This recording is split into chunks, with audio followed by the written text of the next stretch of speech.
अखिल हृजेत्री जननी पृथ्वी कामदुघास्ते जननी पृथ्वी कामदुघास्ते जनको देवः सकल दयाळु जनको देवः सकल दयाळु दाम्यतदत्त दयद्वं जनतां दाम्यतदत्त दयद्वं जनतां श्रेयो भूयात् सकल जनानां श्रेयो भूयात् सकल जनानां श्रेयो भूयात् सकल जनानां श्रेयो भूयात् सकल जनानां श्रेयो भूयात् सकल जनानां.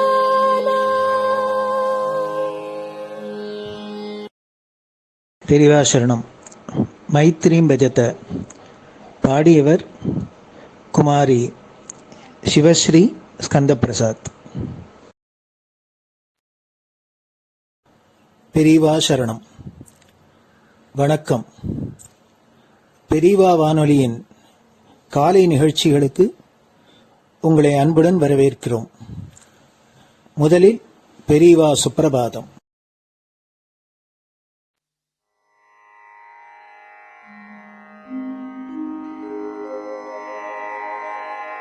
श्री महालक्ष्मी संतान स्वामीनाथ दयानिधे श्री चंद्रशेखर गुरो भवतु ते सुप्रभातम्. श्री महालक्ष्मी संतान स्वामीनाथ दयानिधे श्री चंद्रशेखर गुरो भवतु ते सुप्रभातम्.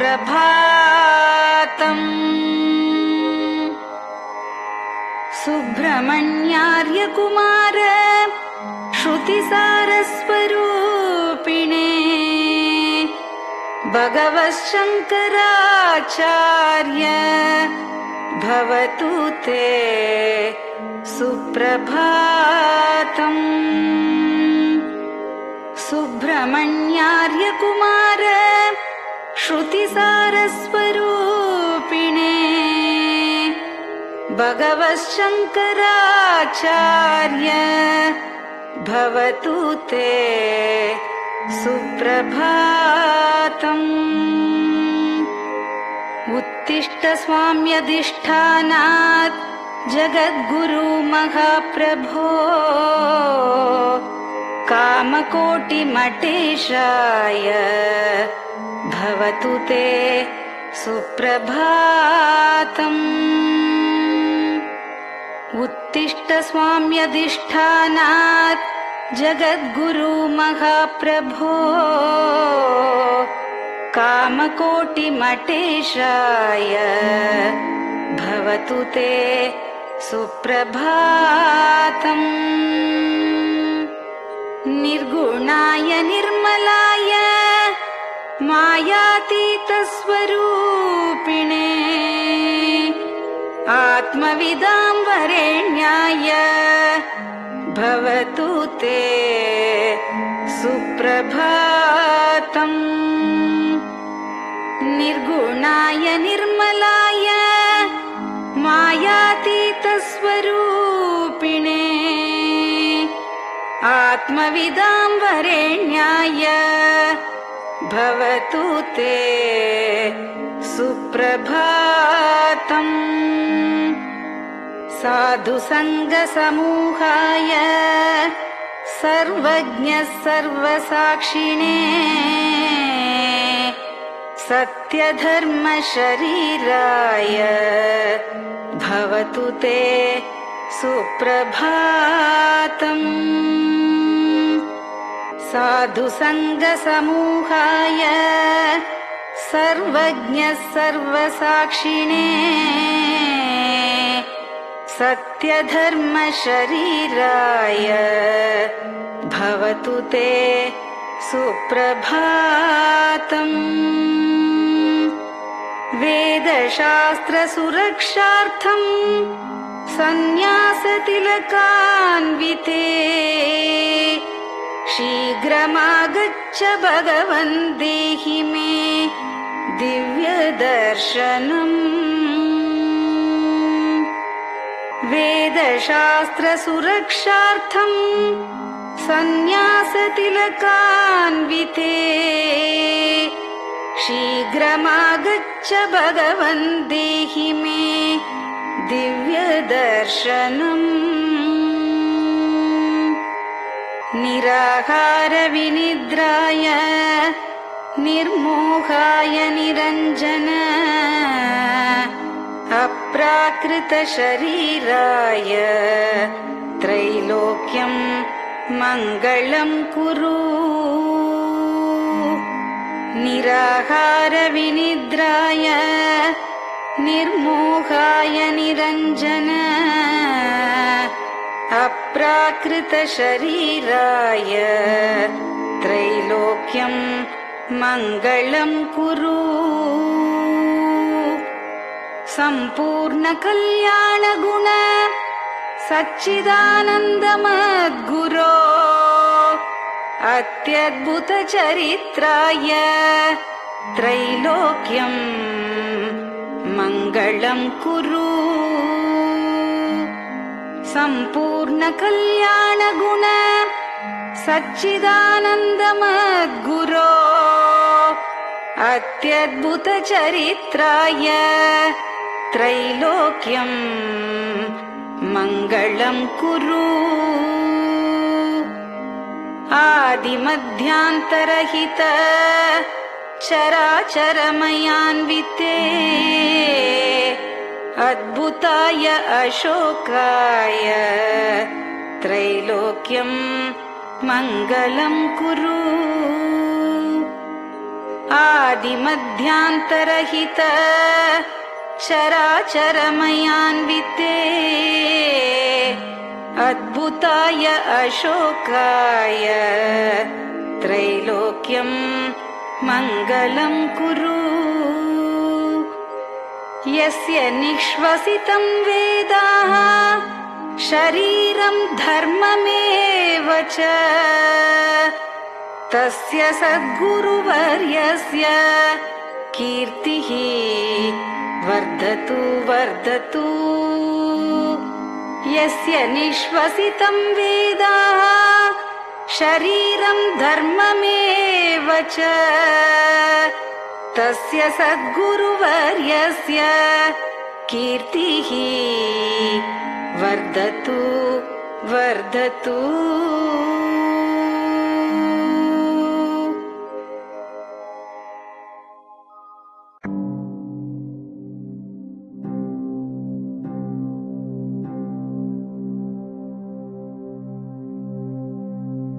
हर हर शङ्कर जय जय शङ्कर हर हर शङ्कर जय जय शङ्कर हर हर शङ्कर जय जय शङ्कर हर हर शङ्कर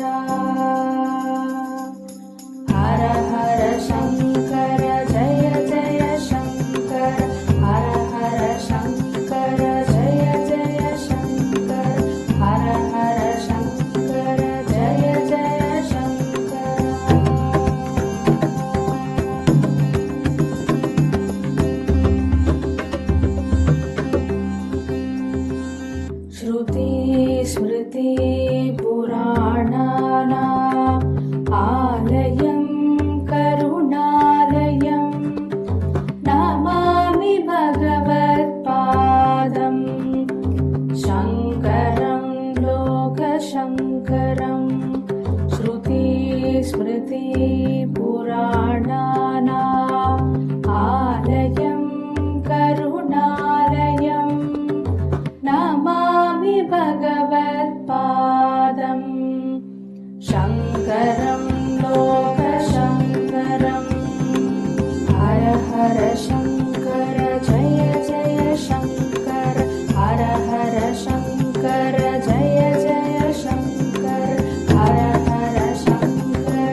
பெரியவாச்சரணம்.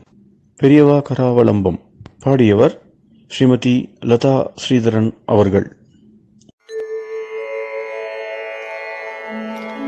प्रातः स्मरामि भवदीयमुखारविन्दम् मन्दस्मितं च जनितापहरं जनानाम् प्रातः स्मरामि भवदीयमुखारविन्दम् मन्दस्मितं च जनितापहरं जनानाम् सम्पत्करीं च भवतोऽत्र कटाक्षलक्ष्मीम् काञ्चीमठेश मम देहि करावलम्बम्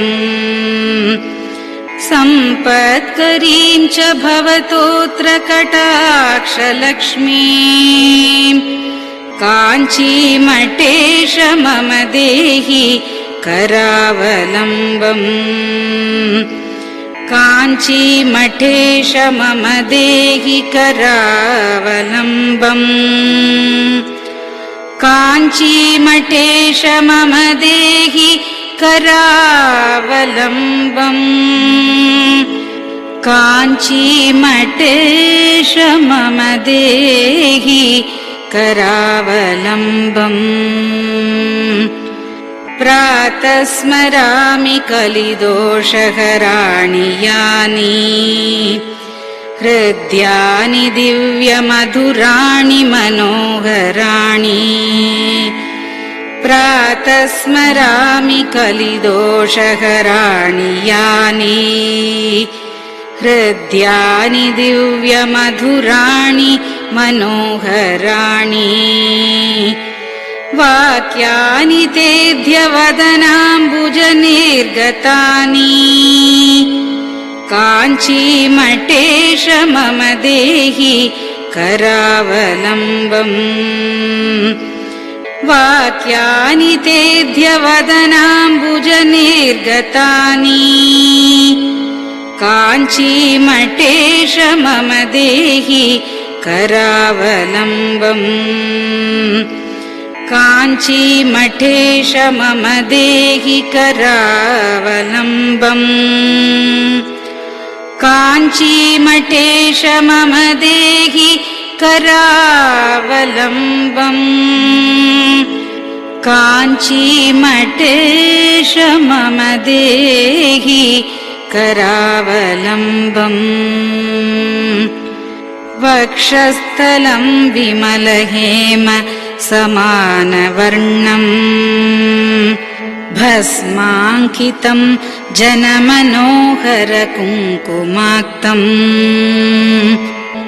वक्षस्थलं विमलहेम समानवर्णम् भस्माङ्कितं जनमनोहर कुङ्कुमाक्तम् प्रातः स्मरामि भवतोऽत्र चिरं महात्मन् काञ्चीमठेश मम देहि करावलम्बम् प्रातः स्मरामि भवतोऽत्र चिरं महात्मन् काञ्चीमठेश मम देहि करावलम्बम् काञ्चीमठेश मम देहि करावलम्बम् काञ्चीमठेश मम देहि करावलम्बम् काञ्चीमठेश मम देहि करावलम्बम् मत्तेभतुल्यगमनं च निरीक्ष्यतेऽद्य यात्वावनान्तरमनन्तगजाश्च लीनाः मत्तेभतुल्यगमनं च निरीक्ष्यतेऽद्य यात्वावनान्तरमनन्तगजाश्च लीनाः प्रातः स्मरामि गजराजगतिं तवेदम् काञ्चीमठेश मम देहि करावलम्बम् प्रातः स्मरामि गजराजगतिं तवेदम् काञ्चीमठेश मम देहि करावलम्बम् काञ्चीमठेश मम देहि करावलम्बम् काञ्चीमठेश मम देहि करावलम्बम् काञ्चीमठेश मम देहि करावलम्बम् दक्षेण दण्डमवलम्ब्य सदैतरेण हस्तेन चारुकलशं च विराजमानम् दक्षेण दण्डमवलम्ब्य सदैतरेण हस्तेन चारुकलशं च विराजमानम् रक्ताम्बरं च तव चारु कटिं स्मरामि काञ्चीमठेश मम देहि करावलम्बम् रक्ताम्बरं च तव चारु कटिं स्मरामि काञ्चीमठेश मम देहि करावलम्बम् काञ्चीमठेश मम देहि करावलम्बम् काञ्चीमठेश मम देहि करावलम्बम् काञ्चीमठेश मम देहि करावलम्बम् विस्मृत्य दोषमखिलं च ममापराधम् त्रातुं च याध्य भगवन् कृतबद्ध दीक्षा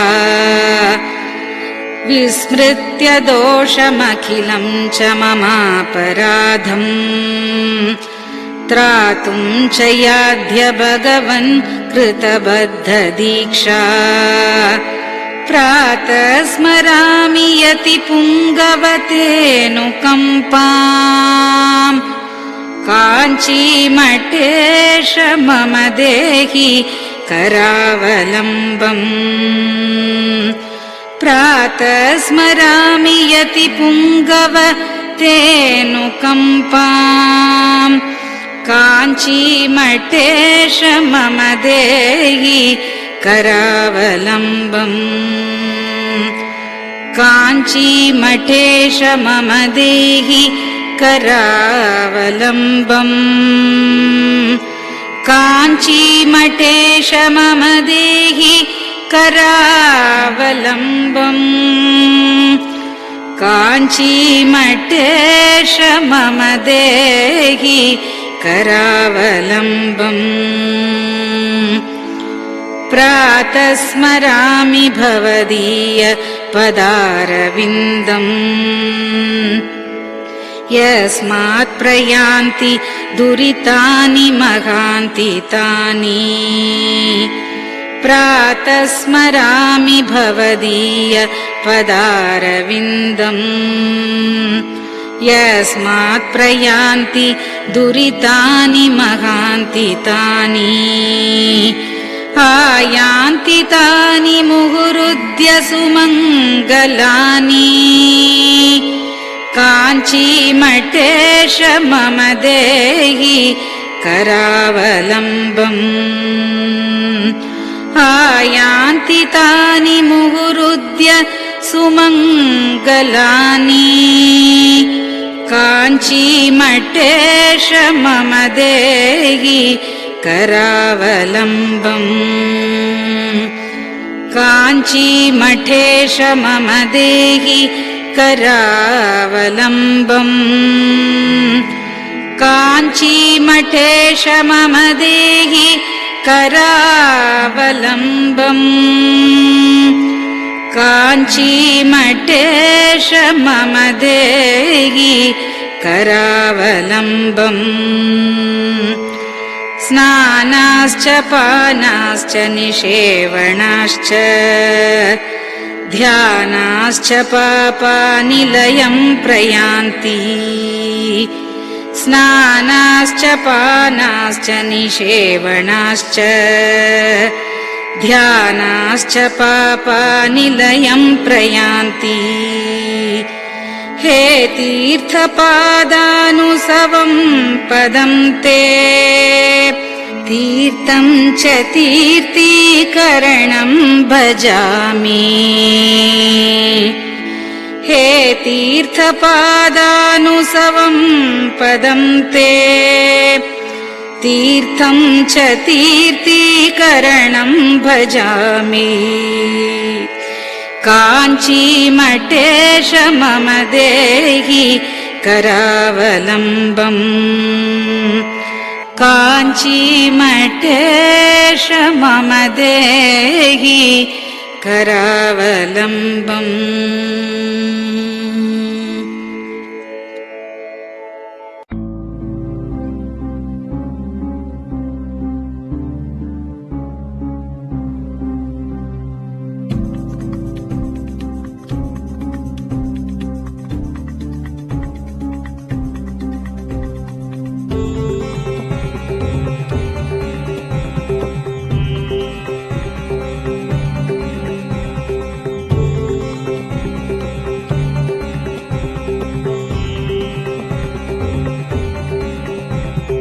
चन्द्रशेखर पाहि मां चन्द्रशेखर रक्ष मां चन्द्रशेखर पाहि मां जय चन्द्रशेखर रक्ष मां हर हर शम्भो शिव शिव शम्भो हर हर शम्भो शिव शिव शम्भो हर हर शम्भो शिव शिव शम्भो हर हर शम्भो शिव शिव शम्भो चन्द्रशेखर पाहि मां चन्द्रशेखर रक्ष मां चन्द्रशेखर पाहि मां जय चन्द्रशेखर रक्ष मां हर हर शम्भो शिव शिव शम्भो हर हर शम्भो शिव शिव शम्भो हर हर शम्भो शिव शिव शम्भो हर हर शम्भो शिव शिव शम्भो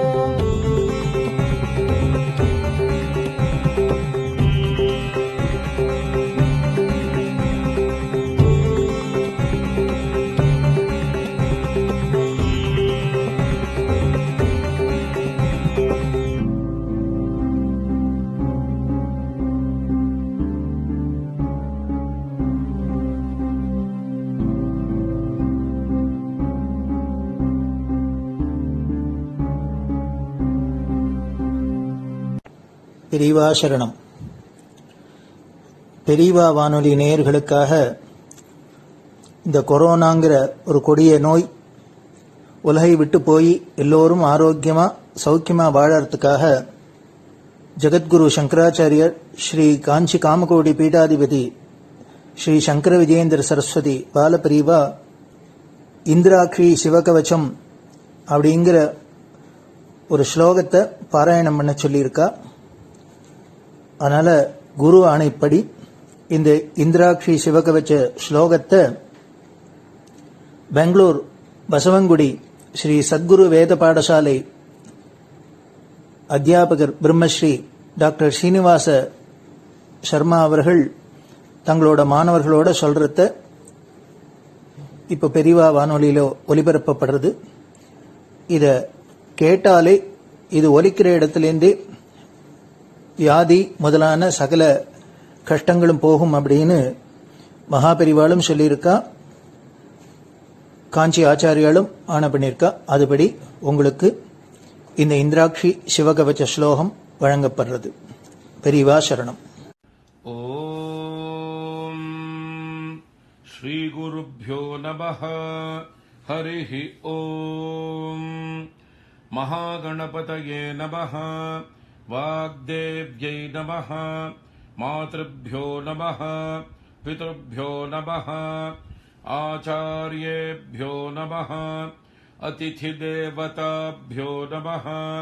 श्रीसद्गुरुपरब्रह्मदेवताभ्यो नमः। सर्वमङ्गलमाङ्गल्ये शिवे सर्वार्थसाधिके शरण्ये त्र्यम्बके देवि नारायणि नमोऽस्तुते। नमो देव्यै महादेव्यै शिवायै सततं नमः। नमः प्रकृत्यै भद्रायै नियताः प्रणतास्मताम्। ॐ श्रीजगदम्बायै नमः। अथ इन्द्राक्षी स्तोत्रम्।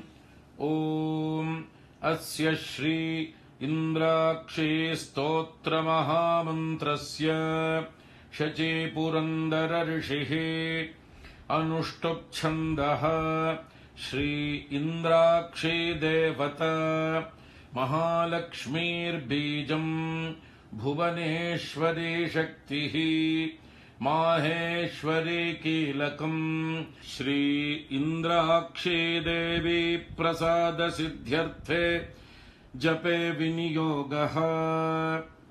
ॐ अथ करन्यासाङ्गन्यासः। ॐ इन्द्राक्षीम् अङ्गुष्ठाभ्यां नमः। ॐ महालक्ष्मीम् तर्जनीभ्यां नमः। ॐ माहेश्वरीम् मध्यमाभ्यां नमः। ॐ अम्बुजाक्षीम् अनामिकाभ्यां नमः। ॐ कात्यायनीम् कनिष्ठिकाभ्यां नमः। ॐ कौमारीम् करतलकरपृष्ठाभ्यां नमः। ॐ इन्द्राक्षीम् हृदयाय नमः। ॐ महालक्ष्मीम् शिरसे स्वाहा। ॐ माहेश्वरीम् शिखायै वषट्। ॐ अम्बुजाक्षीम् कवचाय हुम्। ॐ कात्यायनीम् नेत्रत्रयाय वौषट्। ॐ कौमारीम् अस्त्राय फट्। भूर्भुवः सुवरोमिति दिग्बन्धः। ध्यानम्। ॐ नेत्राणाम् दशभिः शतैः परिवृता मत्युग्रचर्माम्बराम् हेमाभाम् महतीम् विलम्बितशिखा मामुक्तकेशान्विताम् घण्टामण्डितपादपद्मयुगळान् नागेन्द्रकुम्भस्तनीम् इन्द्राक्षीम् परिचिन्तयामि सततम् प्रत्यक्षसिद्धिप्रदाम्। इन्द्राक्षीम् द्विभुजाम् देवीम् पीतवस्त्रद्वयान्विताम् वामहस्ते वज्रधरान् दक्षिणेन वरप्रदाम्। इन्द्राक्षीम् नौमि युवतीम् नानालङ्कार भूषिताम् प्रसन्नवदनाम् भोजामप्सरो गणसेविताम्। ॐ अथ इन्द्राक्षी स्तोत्र प्रारम्भः। इन्द्र उवाच ॐ इन्द्राक्षी पूर्वतः पातु पात्वाग्नेयान्तथेश्वरी कौमारी दक्षिणे पातु नैऋत्याम् पातु पार्वती वाराही पश्चिमे पातु वायव्ये नारसिंह्यपि उदीच्याम् कालरात्रिर्मामीशान्याम् सर्वशक्तयः भैरव्योर्ध्वम् सदा पातु पात्वधो वैष्णवी तथा एवम् दश दिशो रक्षेत् सर्वाङ्गम् भुवनेश्वरी इन्द्राक्षी नाम सा देवी दैवतैः समुदाहृता गौरी शाकम्भरी देवी दुर्गानाम् नीतिविश्रुता कात्यायनी महादेवी चण्डघण्टा महातपाः सावित्री सा च गायत्री ब्रह्माणी ब्रह्मवादिनी नारायणी भद्रकाली रुद्राणी कृष्णपिङ्गला अग्निज्वाला रौद्रमुखी कालरात्रि तपस्विनी मेघस्वना सहस्राक्षी विकटाङ्गी जडोदरी महोदरी मुक्तकेशी घोररूपा महाबला अजिता भद्रदानन्ता रोगहर्त्री शिवप्रिया शिवदूती कराली च शक्तिश्च परमेश्वरी आर्या दाक्षायणी चैव गिरिजा मेनकात्मजा महिषासुरसंहारी चामुण्डा सप्तमातृका सर्वरोगप्रशमनी नारायणी नमोऽस्तुते इन्द्राणी चेन्द्ररूपा च इन्द्रशक्तिः परायणी वाराही नारसिंही च भीमा भैरवनादिनी सदा सम्मोहिनी देवी सुन्दरी भुवनेश्वरी एकाक्षरी महामायी एकांगी एकनायकी कोमलश्यामलारूपी कोटिसूर्यप्रकाशिनी श्रुतिस्मृतिर्धृतिर्मेधा विद्यालक्ष्मी सरस्वती अनन्ता विजयापर्णा मानस्तोका पराजिता भवानी पार्वती दुर्गा हैमवत्यम्बिका जया शिवा भवानी रुद्राणी शङ्करार्धशरीरिणी ऐरावत गजारूढा वज्रहस्ता धनुर्धरा ऐन्द्री देवी सदा कालम् शान्तिमाशु करोतु मे एतैर्नामपदैर्दिव्यैस्तुता शक्रेण धीमता आयुरारोग्यमैश्वर्यमपमृत्युभयापहम् क्षयापस्मारकुष्ठादि तापज्वरनिवारणम् शीतज्वरनिवारणमुष्णज्वरनिवारणम् सन्निज्वरनिवारणम् सर्वज्वरनिवारणम् सर्वरोगनिवारणम् सर्वशत्रुनिवारणम् महाभयनिवारणम् मनःक्लेशनिवारणम् शतमावर्तयेद्यस्तु मुच्यते व्याधिबन्धनात् आवर्तयन् सहस्रम् तु लभते वाञ्छितम् फलम् एतत् स्तोत्रम् जपेन्नित्यम् सर्वव्याधिविनाशनम् रणे राजभये चोरे सर्वत्र विजयी भवेत् सर्वमङ्गलमाङ्गल्ये शिवे सर्वार्थसाधिके शरण्ये त्र्यम्बिके गौरि नारायणि नमोऽस्तुते त्रिपाद्भस्म प्रहरणस्त्रिशिरा रक्तलोचनः समे प्रीतः सुखम् दद्यात् सर्वमय पतिर्ज्वरः ज्वरम् च ज्वरसारम् च ज्वरातिसारमेव च सन्निपातज्वरम् चैव शीतोष्णज्वरमेव च कौबेरन्ते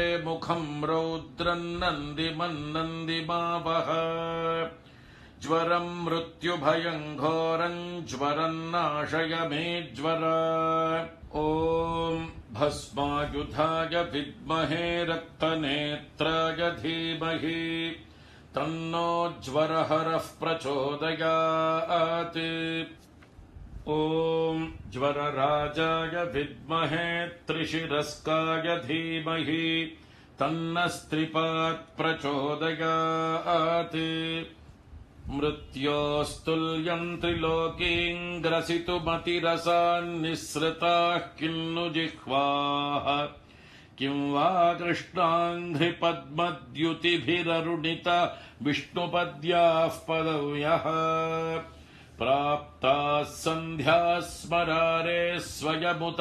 नुतिभिस्तिस्रयित्यूह्यमानाः दिव्यैर्देव्यास्त्रिषु लक्षत महिषजुषो रक्तधारा जयन्ती मातर्मे मधुकैटभग्नि महिषप्राणापहारोद्यमे हेला निर्मित धूम्रलोचन वधे हे चण्डमुण्डार्दिनी निःशेषीकृत रक्तबीजदनुजे नित्ये निशुम्भापहे शुम्भध्वंसिनि संहराशु दुरितन् दुर्गे नमस्तेऽम्बिके अष्टौ भुजाङ्गीम् महिषस्य मर्दिनीम् सशङ्गचक्रां शरशूलधारिणीम् तान् दिव्ययोगीम् सखजातवेदसीम् दुर्गाम् सदाहम् शरणम् प्रपद्ये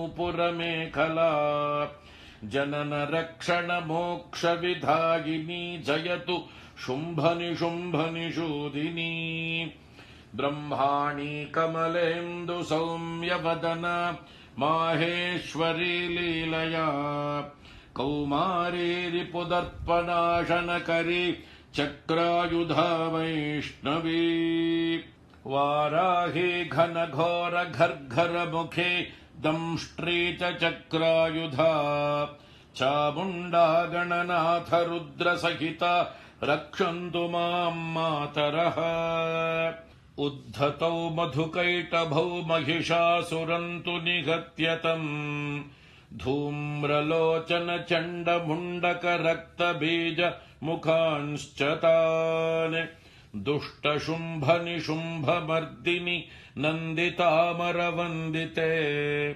बिष्टपत्रय पुष्टिकारिणि भद्रकाळि नमोऽस्तु ते लक्ष्मी प्रदान समगे नवविद्रुमाभां विद्या प्रदान समगे शरदिन्दुशुभ्राम् विद्वेषि वर्ग विजये पितमालनिलाम् देवीम् त्रिलोकजननीम् शरणम् प्रपद्ये ॐ महादेव्यै च विद्महे सर्वसिद्ध्यै च धीमहि तन्नो देवी प्रचोदयात् ॐ श्रीं मं महादेव्यै नमः इतीन्द्राक्षी स्तोत्रम् ॐ इन्द्राणी मासु नारिषु सुभगा महमश्रवम्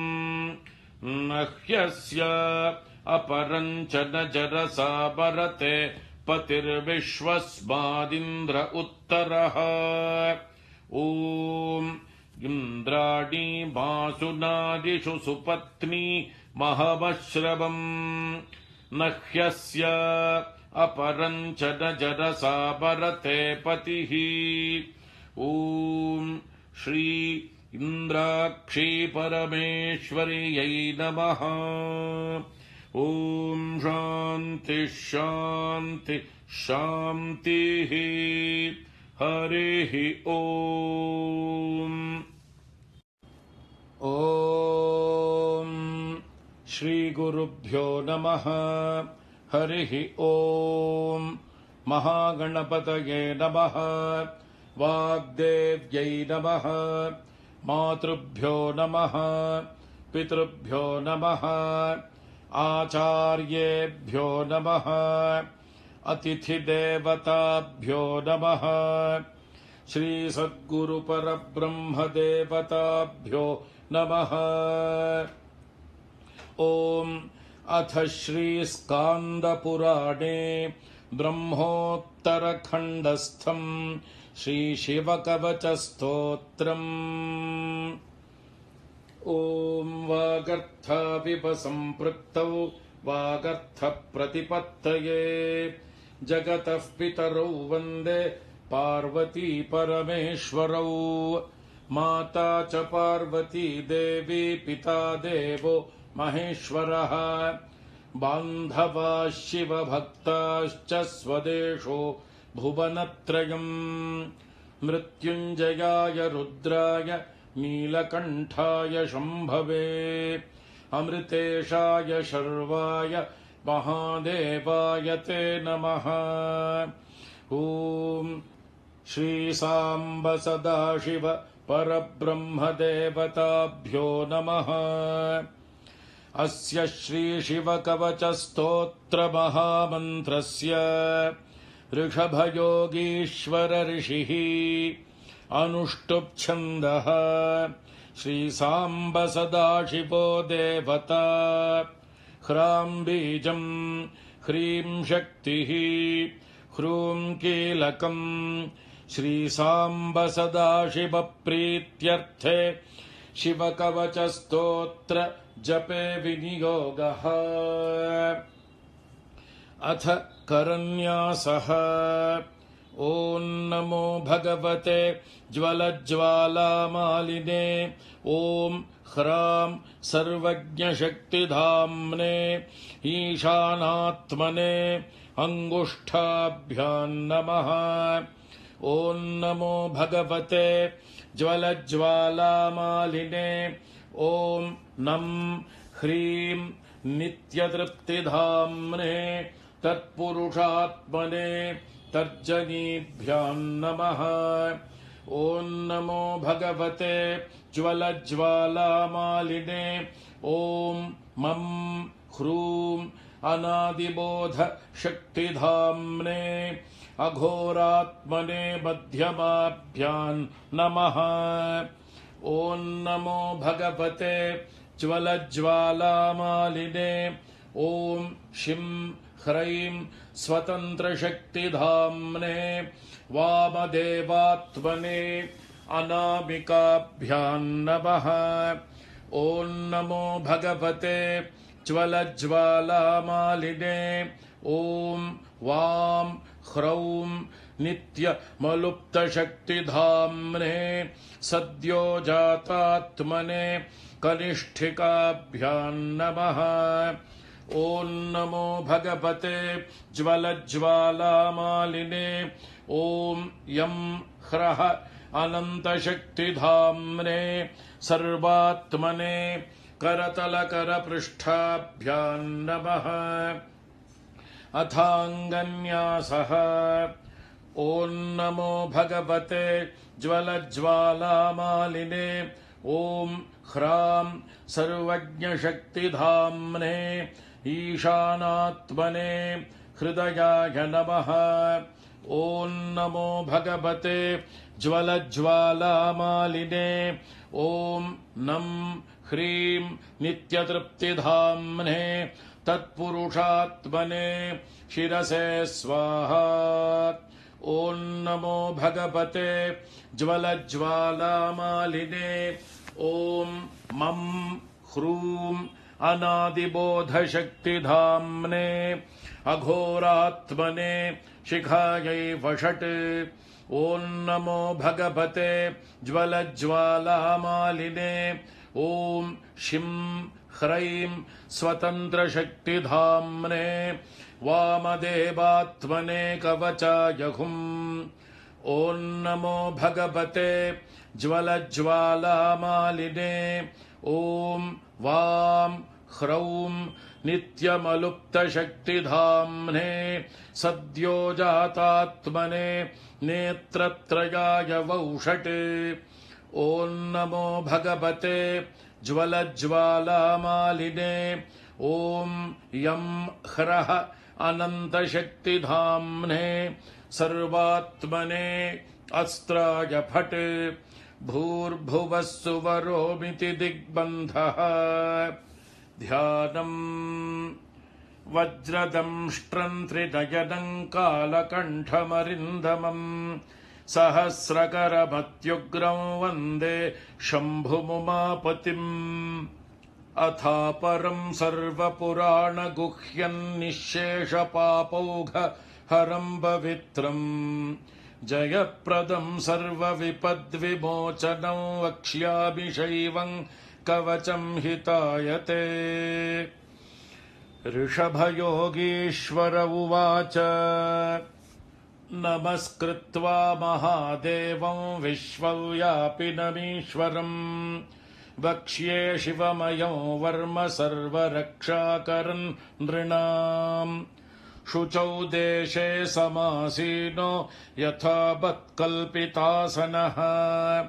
जितेन्द्रियो जितप्राणश्चिन्तये शिवमव्ययम् हृत्पुण्डरीकान्तरसन्निविष्टं स्वतेजसा व्याप्तनभोऽवकाशम् अतीन्द्रियं सूक्ष्ममनन्तमाद्यं ध्यायेत्परानन्दमयं महेशम् ध्यानावधूताखिलकर्मबन्धश्चिरञ्चिदानन्द निमग्नचेताः षडक्षरन्याससमाहितात्मा शैवेन कुर्यात् कवचेन रक्षा अथ कवचस्तोत्रम् ॐ मां पातु देवोऽखिलदेवतात्मा संसारकूपे पतितङ्गभीरे तन्नाम दिव्यं वरमन्त्रमूलं धुनोतु मे सर्वघं हृदि स्थम् सर्वत्र मां रक्षतु विश्वमूर्तिर्ज्योतिर्मयानन्द घनश्चिदात्मा अणोरणीयानुरुशक्तिरेकः स ईश्वरः पातु भयादशेषात् यो भूस्वरूपेण बिभर्ति विश्वं पायात् स भूमेर्गिरिशोष्टमूर्तिः योपां स्वरूपेण नृणां करोति सञ्जीवनं सोऽवतु मां जलेभ्यः कल्पावसाने भुवनानि दग्ध्वा सर्वाणि यो नृत्यति भूरिलीलः सकालरुद्रोऽवतु मान्दवाग्नेर्वात्यादि भीतेरखिलाश्च तापात् प्रदीप्तविद्युत्कनकावभासो विद्यावराभीतिकुठारपाणिः चतुर्मुखस्तत्पुरुषस्त्रिनेत्रः प्राच्यां स्थितो रक्षतु मामजस्रम् कुठारवेदाङ्कुशपाशशूलः कपालमालाक्ष गुणान्दधानः चतुर्मुखो नीलरुचिस्त्रिनेत्रः पायादघोरो दिशि दक्षिणास्याम् कुन्देन्दुशङ्खस्फटिकावभासो वेदाक्षमालावरदाभयाङ्कः त्र्यक्षश्चतुर्वक्त्र उरुप्रभावः सद्योऽधिजातोऽवतु मां प्रतीच्याम् वराक्षमालाभयटङ्क हस्तः सरोजकिञ्जल्कसमानवर्णः त्रिलोचनश्चारुचतुर्मुखो मां पायादुदीच्यां दिशि वामदेवः वेदाभयेष्टाङ्कुशटङ्कपाशः कपाल ढक्काक्षकशूलपाणिः सितद्युतिः पञ्चमुखो बतान्मा मीशान ऊर्ध्वं परमप्रकाशः मूर्धानमव्यान्मम चन्द्र मौलिर्भालं ममाव्यादथ भालनेत्रः नेत्रे ममाव्याद्भगनेत्रहारी नासां सदा रक्षतु विश्वनाथः पायाच्छ्रुति मे श्रुतिगीतकीर्तिः कपोलमव्या सततं कपाली वक्त्रं सदा रक्षतु पञ्चवक्त्रो जिह्वां सदा रक्षतु वेदजिह्वः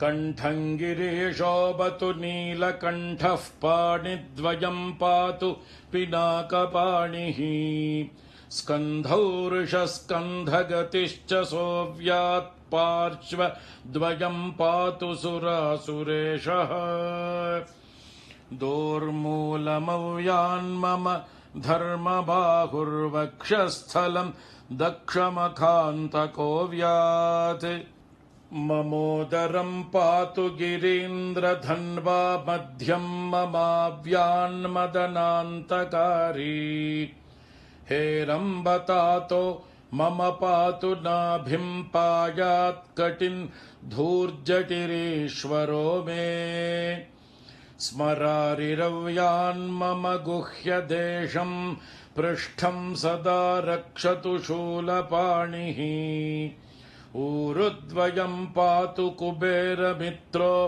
जानुद्वयम् मे जगदीश्वरो व्यात् जङ्घायुगम् पुङ्गवकेतुरव्यात् पादौ ममाव्यात् सुरवन्द्यपादः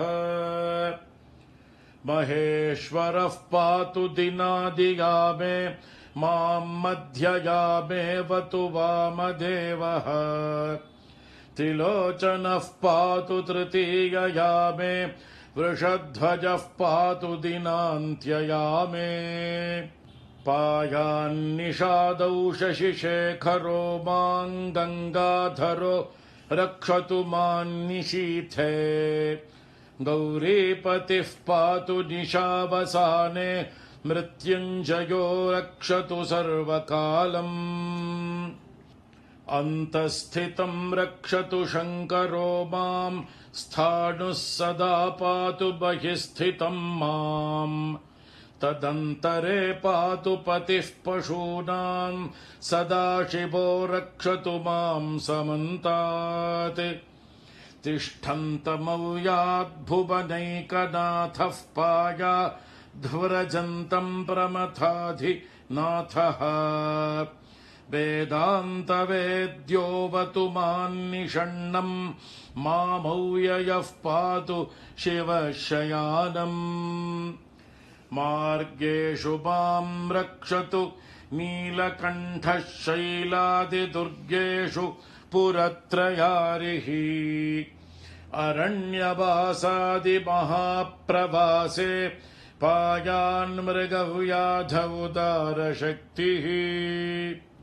कल्पान्तकालोऽग्रपटुप्रकोपस्फुटाट्टहासोच्चलिताण्डकोशः घोरारिसेनार्णवदुर्निवार महाभयाद्रक्षतु वीरभद्रः पत्यश्वमातङ्ग घटावरूथः सहस्रलक्षायुत कोटिभीषणम् अक्षौहिणीनाम् शतमाततायिनाम् छिन्द्यान् मृडो घोरकुठारधारय निहन्तु दस्यून् प्रलयानलार्चिर्ज्वलत्रिशूलम् त्रिपुरान्तकस्य शार्दूलसिंहर्क्षवृकादिहिंस्रान् सन्त्रासयत्वेषधनुः पिनाकः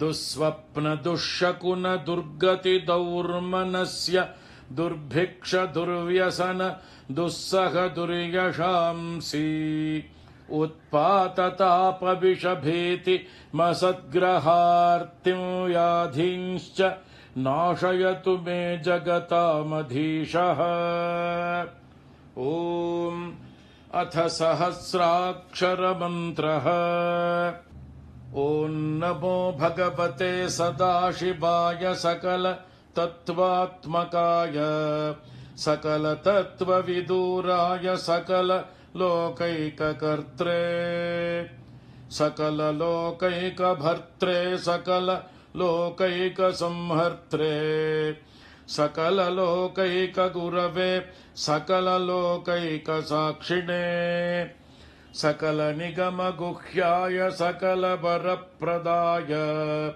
सकलदुरितार्तिभञ्जनाय सकलजगदभयङ्कराय सकललोकैकशङ्कराय शशाङ्कशेखराय शाश्वतनिजाभासाय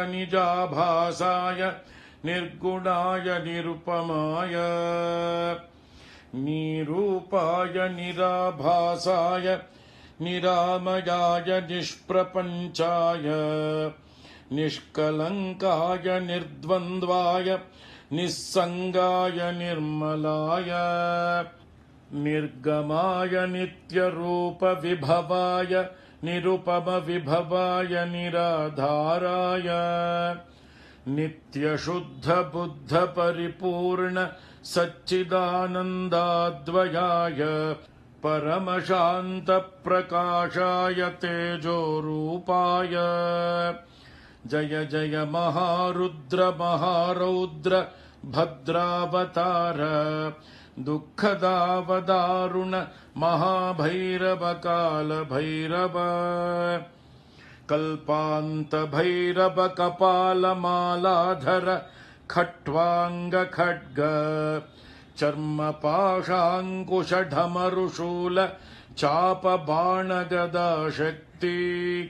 भिण्डिपालतोमरमुसलमुद्गर पट्टशपरशू परिघभुषण्डेशतघ्नि चक्राद्यायुधभीषणकर सहस्रमुखदंष्ट्राकरालवदन विकटाट्टहासविस्फाटित ब्रह्माण्डमण्डल नागेन्द्रकुण्डल नागेन्द्रहार नागेन्द्रवलय नागेन्द्रचर्मधर मृत्युञ्जय त्र्यम्बक त्रिपुरान्तक गंगाधर विरूपाक्ष विश्वेश्वर विश्वरूप वृषभवाहन विषभूषण सर्पभूषण विश्वतो मुख सर्वतो मां रक्ष रक्ष ज्वल ज्वल प्रज्वल प्रज्वल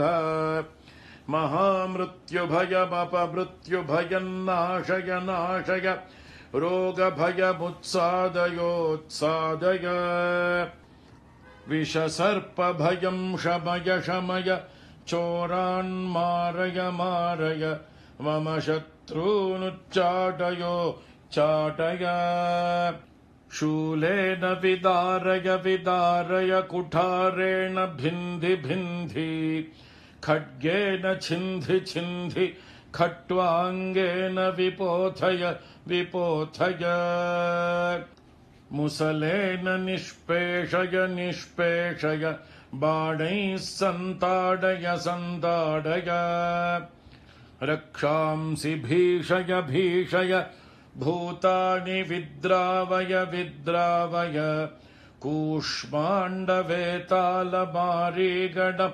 ब्रह्मराक्षसान् सन्त्रासय सन्त्रासय ममाभयं कुरु कुरु वित्रस्तं मामाश्वासयाश्वासय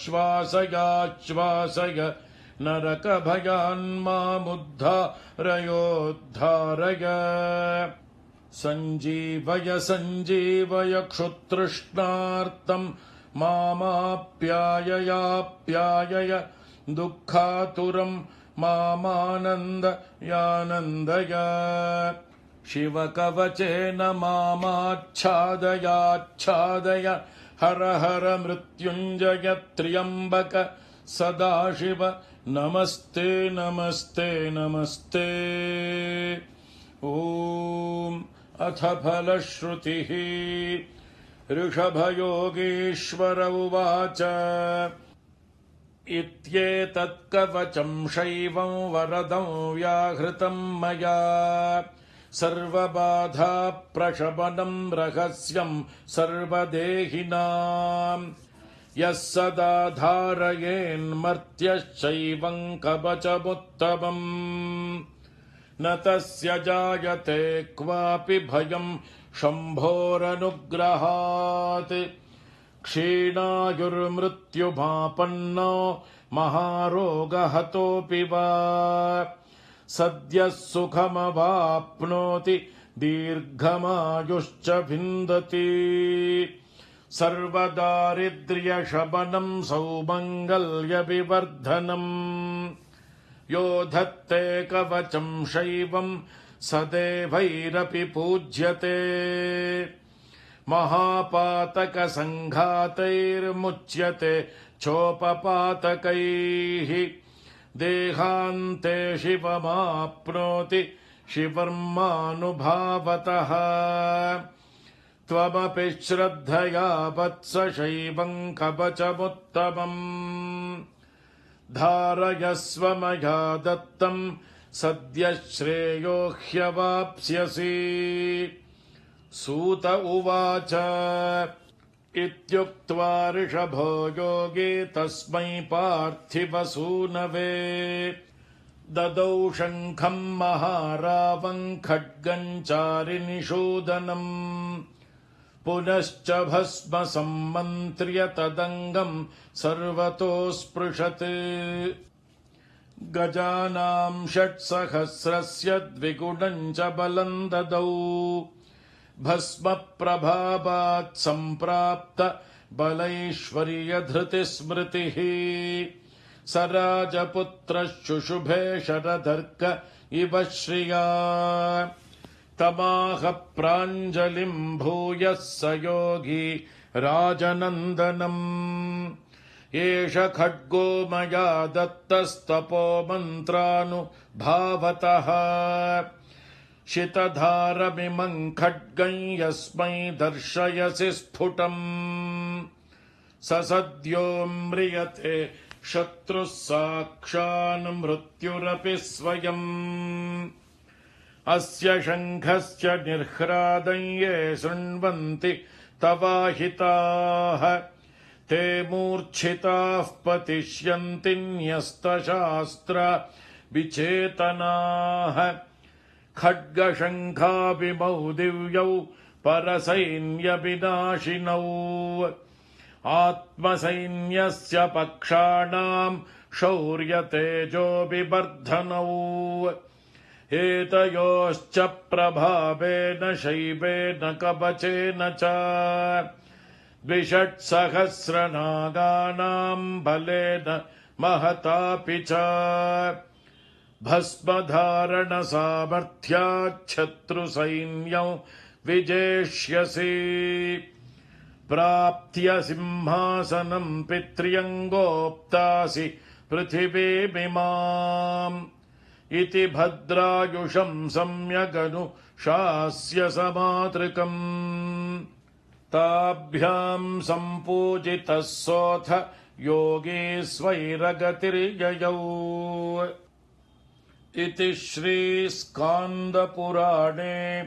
ब्रह्मोत्तरखण्डस्थं श्रीशिवकवचस्तोत्रम् ॐ वागर्थाभिवसम्पृक्तौ वागर्थप्रतिपत्तये जगतः पितरौ वन्दे पार्वती परमेश्वरौ नमः सूर्याय चन्द्राय मङ्गलाय बुधाय च गुरुः शुक्रशनिभ्यश्च राहवे केतवे नमः मृत्युञ्जयाय रुद्राय नीलकण्ठाय शम्भवे अमृतेशाय शर्वाय महादेवाय ते नमः ॐ शान्ति शान्ति शान्तिः ॐ नमो वर्मिणे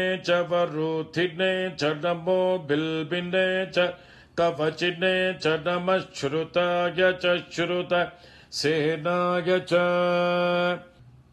नमः शम्भवे च मयो भवे च नमः शङ्कराय च मयस्कराय च नमः शिवाय च शिवतराय च ॐ त्वं तुरीया वशिनी वशासि सकृद्य त्वा मनसा गर्भ आशयत् वशात्त्वं वशिनी गच्छ देवान् सत्याः सन्तु यजमानस्य कामाः समस्तसन्मङ्गलानि भवन्तु ॐ शान्ति शान्ति शान्तिः श्रीगुरुभ्यो नमः हरिः ॐ तत्सत् सर्वं श्रीकृष्णार्पणमस्तु. பெரியவா சரணம். நீங்கள் கேட்க இருப்பது பெரியவா குரல். மகா பெரியவா உபன்யாசங்களில் இருந்து சில பகுதிகள். நமः பார்வதீபதயே கோவிந்தநாம இப்போ இந்த குழந்தைகளுக்கு உபநயனம் பண்ணுறதுங்கிறது நானா ஒரு யுக்தியாக சொன்னேன். ஹிருதயத்தில் காமம் உள்ள பிரவேசிக்கிறதுக்குள்ள காயத்ரி மந்திரம் பிரவேசித்து அந்த உபாசனம் பண்ணிட்டான்னா அது சீக்கிரத்தில் சித்தி ஆகிடும். அந்த பால்யத்திலேயே எனக்கு 7 வயசுலேருந்து 16 வயசு 14-15 வயசுல எனக்கு சாமான்யமாக லோக விவரங்கிறது தெரியும். அதுக்குள்ள அவளுக்கு ஒரு காயத்ரி ஆகிறதுக்குன்னு சித்தி பண்ணிட்டான்னா அந்த மந்திர சித்தி அவனுக்கு ஸ்திரமாக இருந்துட்டு இருக்கும். 7வது வயசுல கர்ப்பாஷ்டமோ 8வது வயசுலையோ உபநயனம் பண்ணி அதுலேருந்து ஒரு அதுக்கப்புறம் 16 வயசுக்குள்ள ஒரு 5-6 வருஷத்துக்குள்ளாவது கொஞ்சம் காயத்ரி நிச்சயம் ஆவர்த்தி பண்ணிட்டு ஏதோ ஒரு ஞாயிற்றுக்கிழமை சோசராவர்த்தி பண்ணு அப்படின்ட்டு பிரச்சனை பண்ணிட்டு இருந்தான்னா இப்படி தியானம் பண்ணு அப்படி மனசுல நினைச்சதா இப்படி இன்னும் குழந்தைகளாகவே இருந்து பண்ணிடுவானா அந்த அனுகிரகம் முதல்ல கிடைச்சி வேணும். கிடைச்ச அனுகிரகம் ஆயுஷ் வரைக்கும் அவனுக்கு பின்னாலேயும் ஒன்றும் பாபங்கள் சமர்ப்பிக்காம சிரமமா இருக்கலாம்ங்கிறது அது ஒரு முக்கிய உத்தேசம். அந்த மாதிரி குழந்தைகளுக்கும் ஸ்திரீனா உபநயஸ்தானே விவாகம் மனோபதிட்டு அவளுக்கு லோகத்தினுடைய விவரங்கள்லாம் சித்தத்தில் விசாரங்கள் ஏற்படுற வயசுக்குள்ளேயே அவளுக்கு இதான் பர்த்தா பகவான் ஈஸ்வரன் அப்படின்னு ஒரு பிரதான சித்தம் லயிச்சுட்டானா அப்புறம் அவளுக்கு லோக விவரம் தெரிஞ்சதுக்கப்புறம் அந்த பதிவின் இடத்துல ஒரு ஈஸ்வர பாவனை அப்படியே அனுபவிச்சுட்டு இருக்கும். அது அப்படிங்கிறதுக்காக அவளுக்கும் 8வது வயசுலயே ஒரு நமக்கு ஈஸ்வரன் நமக்கு பர்த்தா தான் ஈஸ்வரங்கிற மாதிரி ஒரு பாவனை ஒரு நோன்போடு உண்டு. குழந்தை மகாராஷ்டிராவில் மாநில தெரிஞ்சாலும் இந்த நோன்பு வரிசை அதிகமாக இப்போ தமிழ்நாட்டில் பண்ற நோன்பை காட்டிலும் இந்த தெரிஞ்சா மகாராஷ்டிராவில் மாநில தேசத்தால் அவரில் இன்னும் நோன்பு ஜாஸ்தி. அதே சில நோன்புகளில் கல்யாணம் ஆகிறதுக்கு முன்பு பரமேஸ்வரனே பற்றி வந்துட்டு உபாசனை இல்லை நோன்புகள் உண்டு. கல்யாணம் ஆனதுக்கு தவிர பற்றியே பரமேஸ்வரன் விட்டு மாற்றிக்க வேண்டியது அப்படின்ட்டு அந்த மாதிரி ஒரு நியமம் இருக்கு. அந்த மாதிரி பண்ற ஒரு கிரம பிரகாரம் 8வது வயசுலயே குழந்தைகளுக்கு கல்யாணம் பண்றதுன்னு அதான் பெரியவெல்லாம் சாஸ்திரத்துல ஏற்பாடு பண்ணி வச்சிருந்தா. ஆனா நம்ம சீன ஒரு ரிசர்ச்சுக்காக ஒரு வேலை ரொம்ப பிடிச்சதா இருந்து அதான் நம்ம வேதங்கள் எல்லாம் எடுத்து இந்த மந்திரங்கள் எழுதிய பிரயோகம் சொல்றோமோ இந்த கல்யாணத்துல மந்திரங்கள்லாம் எது நம்ம சொல்லிட்டு வரோமோ அந்த மந்திரங்கள் எல்லாம் ரிசர்ச் பண்ணி பார்த்தா விஎஸ்சி அந்த பார்த்த உடனே அவளுக்கு என்ன பட்டது இதெல்லாம் வயசாகி ஒரு 20 வயசு 18 வயசுக்கு மேல இருக்கிற பெண்கள் கல்யாணம் பண்ணிட்டா அவ என்னென்ன சொல்லணுமோ அப்படி இருக்கிற மந்திரங்களா தான் இருக்கு இதில் இருக்குங்கிற மந்திரங்கள்லாம். அதனால ஏதோ பின்காலத்துல ஏதோ ஒரு ஆபத்தோ பத்தோ சந்தர்ப்பத்திலேயோ அப்படி ஒரு தர்மசாஸ்திரத்தில் இப்படி இந்த மாதிரி இந்த பழக்கம் இப்படி வந்திருக்கு குழந்தைகளா கல்யாணம் பண்றதுன்னு. குழந்தைகள்னா கல்யாணத்துக்கு அர்த்தமே கிடையாது. அதனால அவளுக்கு வாஸ்தவமா ஒரு பிரேம புருஷன்னா பிரேமம் ஏற்பட்டு லவ் ஏற்பட்டு அதுக்கப்புறம் தான் மேரேஜ் லவ் மேரேஜ் செய்யற மேரேஜ்ங்கிறது இந்த குழந்தைகளை கொண்டு என்ன மரபாசி கல்யாணம்ங்கிறது நம்ம சாஸ்திரத்துல கிடையாது. வேதத்திலும் இது இல்லை. வேதத்தினுடைய மந்திரங்கள்லாம் பார்த்தா அப்படித்தான் அர்த்தம் வருது அப்படின்ட்டு ஏகஸ் மேரேஜுகள் ஏகம் பில்லுன்னா இப்போ பில்லு அங்கல ஒரு புஸ்தகம் எழுதியிருக்காங்க. ஒரு புஸ்தகம் மேரேஜ் ஏகஸ் மேரேஜ் தரிசனம் ஒரு புஸ்தகம் தரிசனத்து ஒரு புஸ்தகம் எழுதியிருக்கா. அந்த புஸ்தகத்துல இந்த மந்திரங்கள் எல்லாம் ரிசர்ச் பண்ணி இதெல்லாம் இருக்கு. இந்த விவாகத்துல 3 நாள் பிரம்மச்சரியம் இருக்கணும். அந்த 3 நாள் பிரம்மச்சரியம் இருக்கணும். அந்த பிரம்மச்சரியத்துக்கு அப்புறம் அவளுடைய ஒரு பிரேமையா வச்சிருக்க ஸ்திரீ சொல்லிக்க முடியாத வார்த்தைகளா என்னுடைய தொடர்பு உட்காது அந்த மாதிரி நமக்கு இப்போ இவ்வளவு வயசாச்சு இந்த மாதிரி வயசானவாள் எப்படி பேசுவாளோ அந்த மாதிரி வார்த்தைகள் இருந்துட்டு இருக்கு அந்த மந்திரத்துல இதெல்லாம் எடுத்து எழுது. அதனால இது வந்து நமக்கு இந்த மாதிரி ஏதோ தவறுகளாக வந்து இந்த பழக்கம் குழந்தைகளை பண்றதுங்கிறது பரிகாரம் பண்றதுதான் வேதத்தில் இருக்கு அப்படின்ட்டு எடுத்து ஒரு புத்தகம் கூட போட்டிருக்கா. அதுக்கப்புறம் அந்த புத்தகம் அது சரியில்லைன்ட்டு இன்னும் சில பண்டிதாளா இருக்கிறவா சம்ஸ்கிருதத்துல இங்கிலீஷ்ல போட்டா, அதுக்கப்புறம் சம்ஸ்கிருதத்துல அது சரியில்லைன்னு அதுக்கு சமாதானம் மாதிரி இன்னும் 2-3 பேர் போட்டா அதுக்கப்புறம் அது சமாதானம். அதுக்கு அப்படியே வந்து 2-3 மேல் போட்டு சரி 4 பேர் எழுதினேன். அப்புறம் பண்டிதாவே சில பேர் வந்து சீனாசத்தில் சொன்னதுதான் சரியில்லைட்டு அப்படி சில பேர் எழுதினேன். அப்புறம் சரியில்லைன்னு சில பேர் எழுதினேன். அப்படி 2-3 பிரகாரம் வந்து 2-3 வாதங்கள் வந்து மேல அந்த காலத்துல அது தான் விகாசம் இல்லை. அந்த அதுல இருக்க ஒரு பாயிண்ட் உதாரணம் இந்த மாதிரி ரிசர்ச் பண்ணுறதுக்காக நான் சொன்னேன். அதாவது இந்த ஒரு வாக்கியம் இருக்கு, சோமோதவத் கந்தர்வாய கந்தர்வால் லக்னவே ரவிஞ்ச புத்திராம் சப்ராமஸ்ய மச்ச இமாம் அப்படின்னு ஒரு மந்திரம். கிரகிக்கிற காலத்துல ஒரு மந்திரத்தில் இருக்கு. சோமங்கிறவன் கந்தர்வனுக்கு இந்த கன்னியை கொடுத்தான். கந்தர்வன் அக்னி இடத்துல கொடுத்தான். அக்னி இப்ப எனக்கு கொடுக்குறான். அக்னி மஸ்தம் அசோகிமாம் அப்படின்னு ஒரு வாக்கியம் முக்கியமான வாக்கியம் இருக்கு. அந்த வாக்கியத்துக்கு அர்த்தம் சோமங்கிறது. அப்புறம் தர்மசாஸ்திரத்தில் இருக்கிற காலத்துல பிறந்த ஒவ்வொரு குழந்தைக்கும் பெண் குழந்தைக்கும் இந்த சோமன் வஸ்திரம் கட்டிக்கிற வரைக்கும் சோமன் ஒரு தேவத்தை. அது மாதிரி துணிசக்திக்கு தெரிகிற வரைக்கும் துணிசக்தியான லஜ்ஜை வர வரைக்கும் சோமனுடைய அதிகாரம்.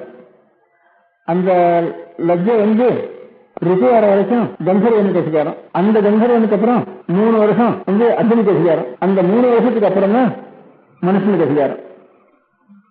இன்னொரு வாக்கியம் இருக்கு அதே வேகத்துல, சோமஸ்திரசமோவி விவேகம் சர்வோவி வித உத்தரக.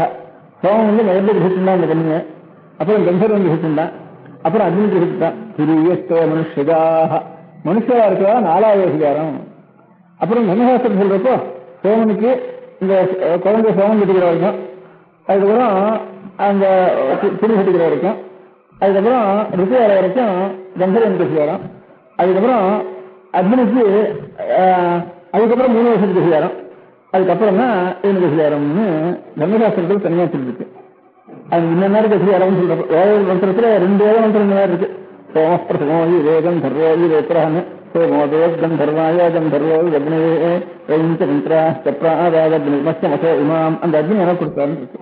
இந்த 2 மந்திரம் இதே மாதிரி இருக்கு சமானமா. தர்மசாஸ்திர விவரம் சொல்றப்ப இந்த மாதிரி இந்த வருஷத்தினுடைய கணக்கும் சொல்லியிருக்கு.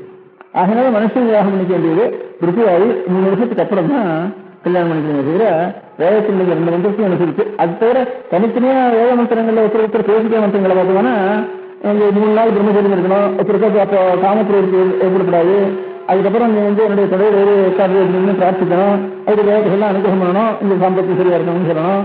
அப்படி வந்து இப்படி எல்லாம் சில மந்திரங்கள் அதுல இருக்கு. சின்ன மந்திரங்கள்லாம் நான் சொல்றேன், அந்த மாதிரி இருக்கு. இதை தவிர தர்மசாஸ்திரத்துல மனுஷன சாஸ்திரத்துல இந்த மாதிரி ஒரு வாக்கியம் இருக்கு. ஸ்ரீநகரேத குமாரி ருத்மதி ஊர்துந்தாராய தஸ்மாத் இந்தேக சம்பதி அப்படின்னு ஒரு வாக்கியம் இருக்கு. குமாரியானவள் ரித்துவானதுக்கு அப்புறம் 3 வருஷம் விதீட்சத்தை எதிர்பார்க்க வேண்டியது. அதுக்கப்புறம் ஊர்துந்தாராய தஸ்மாத் கேட்டிருக்கா? அர்த்தம் கேட்டிருக்கா? அந்த புத்தகம் இருக்கு இல்லையா? இந்த வேத மந்திரம் கேட்டது இல்லையா? இதையும் கேட்டிருக்கா? நீ கேட்டது இல்லையா?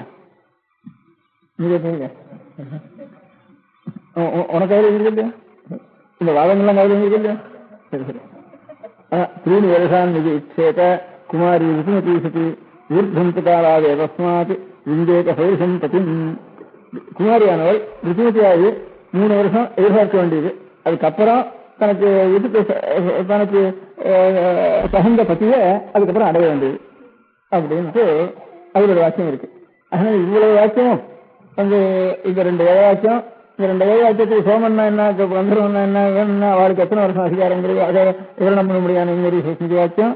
அதுக்கப்புறம் பெண்கள் ரித்துவானதுக்கு 3 வருஷம் வரைக்கும் எதிர்பார்க்க வேண்டியது. அதுக்கப்புறம் வந்து அவ தனக்கு தகுந்த பத்தியே அடைய வேண்டியதுங்கிற வாக்கியம்.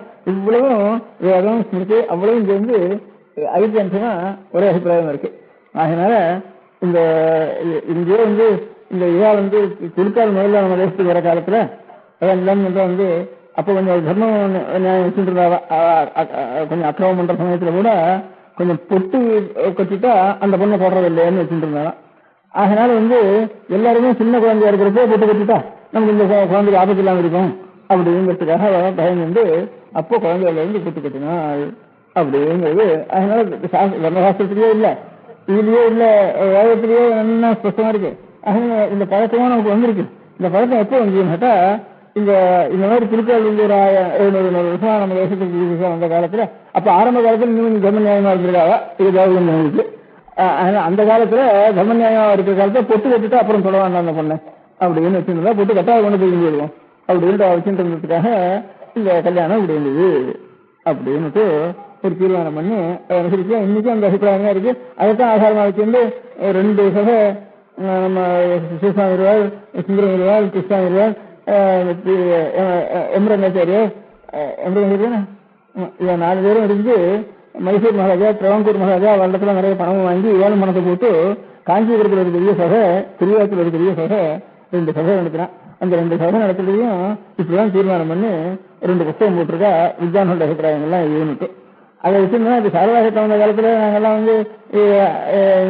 மதத்துக்கு விரோதம், தர்மசாஸ்திரத்தில் அப்படி இல்லை, எங்க மதத்துக்கு ஹிந்து மதத்துக்கு குழந்தைகள் தான் கல்யாணம் பண்ணணும் அப்படின்னு நாங்கெல்லாம் சொன்னப்போ இது குழந்தை இதுக்காக ஏற்பட்டது இல்லை. இந்த சாரதாசத்துக்காக இதுக்கு 30 வருஷத்துக்கு இங்கே 2 சபை தீர்மானம் ஆயிட்டு அதை பத்தி ரிலிஜியஸ் பிரச்சனை பத்தி கேட்க வேண்டிய அவசியம் இல்லைன்னு தீர்மானம் ஆயிட்டு 2 புத்தகம்னுட்டு நம்முடைய பெரிய ஸ்தானத்துக்கு இருந்தவால அப்ப சீனிவாசத்துல அவளுக்கு சிஸ்டர் இருந்தவர். அப்போ அந்த காலத்துல சின்னவராக இருந்தவர். அப்புறம் தான் சீனிவாச பெரிய ஸ்தானத்துக்கு வந்தார். இவ 3 பேரும் சேர்ந்து, இவ 3-4 பேரும் சேர்ந்து எம்எல்ஏரும் சேர்ந்து மகாஜாக்களும் சேர்ந்து பெரிய வித்தியாசம் வச்சு எல்லாருக்கும் 100-150 இப்படி சம்பாவனை பண்ணி 2 சபை பெரிய சபையா காஞ்சிபுரத்தில் ஒன்று, திருவாரூர் ஒன்றும், காஞ்சிபுரத்தில் வைஷ்ணவனுடைய முக்கியமான ஸ்தானம், திருவாரூர் ஸ்நாத்தாவுடைய ஸ்தானம் வச்சு இந்த 2 இடத்துலையும் பெரிய வித்தியாசம் ஏற்படுத்தி ஒன்று இதுக்கு அப்புறம் தான் தீர்மானம் விட்டுக்கு அப்புறம் தான் கல்யாணம் பண்ணணும்னு எழுதிச்சுட்டா. அப்ப எழுதிச்சாவே அப்ப வந்த பில்லெல்லாம் சின்ன ஒரு பில்லு கொண்ட ஒரு சட்டம் கொண்டு அதெல்லாம் நிராகரணம் ஆகிட்டு. ஆனா கடைசியில இதுல கவர்மெண்ட்ல சாரதாங்கிறவங்க கொண்டு வந்த சமயத்துல அப்பவும் 50% எடுத்துக்கல. ஆனா கவர்மெண்ட் கவர்மெண்ட் மெம்பர்ஸ் எல்லாம் இதுக்கு ஓட்டு கொண்டு போவோன்னு சொன்னா.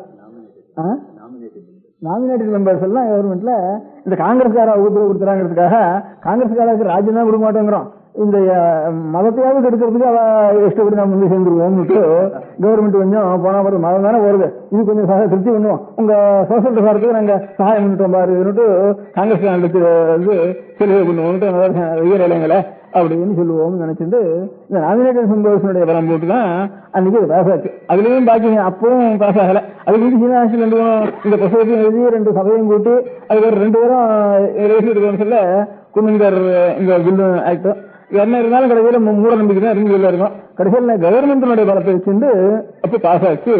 நம்ம ஹிந்து இருக்க எல்லாருமே ஆசைப்பட்டுட்டா இங்க இருந்து, அதனால அது ஒன்றும் பாஸ் ஆகல. கடைசியில இவ கவர்மெண்ட் பலத்தை சாரதா சட்டம் பாஸ் ஆச்சு. அது லௌகிகம் அப்படி ஒன்னா போட்டோம். நான் இப்ப சாஸ்திரமா சொல்லிட்டேன். இப்போ இல்ல பண்ண வேண்டியது ஆனவொன்னா கூட பண்ணக்கூடாது, இன்னும் 3 வருஷம் கழிச்சுதான் மாப்பிள்ளை வேணும் தானே இப்ப நான் சாஸ்திரம் சொன்னேன். இப்போ ஆனா நிச்சயம் உபன்யாசம் பண்ணி இருக்கிறது 7 வயசுல இருக்கேன். சாஸ்திரம் சொல்றது ரிசல்ட்டுக்காக சொல்ல வரேன். இப்போ இதெல்லாம் கொஞ்சம் இங்கிலீஷ் படிச்சு இதுல வாத்தியாரா இருந்தவாலும் கண்டிப்பாக 2 பேரும் சேர்ந்து இந்த மாதிரி அநேக பாயிண்ட்ஸ் இருக்கும். அந்த மாதிரி பாயிண்ட்ஸ் எல்லாம் மனசுக்கு வாங்கிட்டு குழந்தைகளுக்கு சொல்ற அப்புறம் இவன் மனசுக்கு ஒரு தீர்மானம் பண்ணி இந்த மாதிரி பாயிண்ட்ஸை கொஞ்சம் ஒரு உதாரணத்துக்காக ஒரு சின்ன பாயிண்ட்டை நான் எடுத்து சொன்னேன். இப்ப நம்ம கல்யாணத்துல 8 விதமான கல்யாணம்னு வேறு. பிராமணன் ஒரு கல்யாணம், ராஜாபத்தியம் ஒரு கல்யாணம், ஆசுரம்னு ஒரு கல்யாணம், காந்தர்வம் ஒரு கல்யாணம், ஸ்வயம்வரம் ஒரு கல்யாணம், இப்படி அநேக கல்யாணங்கள் உண்டு. பைசாக்கம்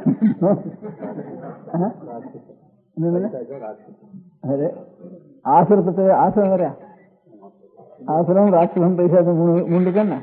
சரி, இப்படி இவ்வளவு கன்னியாசாஸ்திரத்தில் சொல்லியிருக்கு. இந்த கல்யாணம். சுயவரம் வேற, அதுக்கப்புறம் காந்தர்வ விவாகம் வேற, இப்படிலாம் கல்யாணம் சொல்லிருக்கு. அதுல 8 பிராம விவாகம்னு அது ஒரு தனி விவாகம். அந்த பிராம விவாகம் கன்னிய தகப்பனார் தாயார் பார்த்து ஒரு வரனுக்கு தானம் பண்றது பிராம விவாகம்னு சொல்லுது.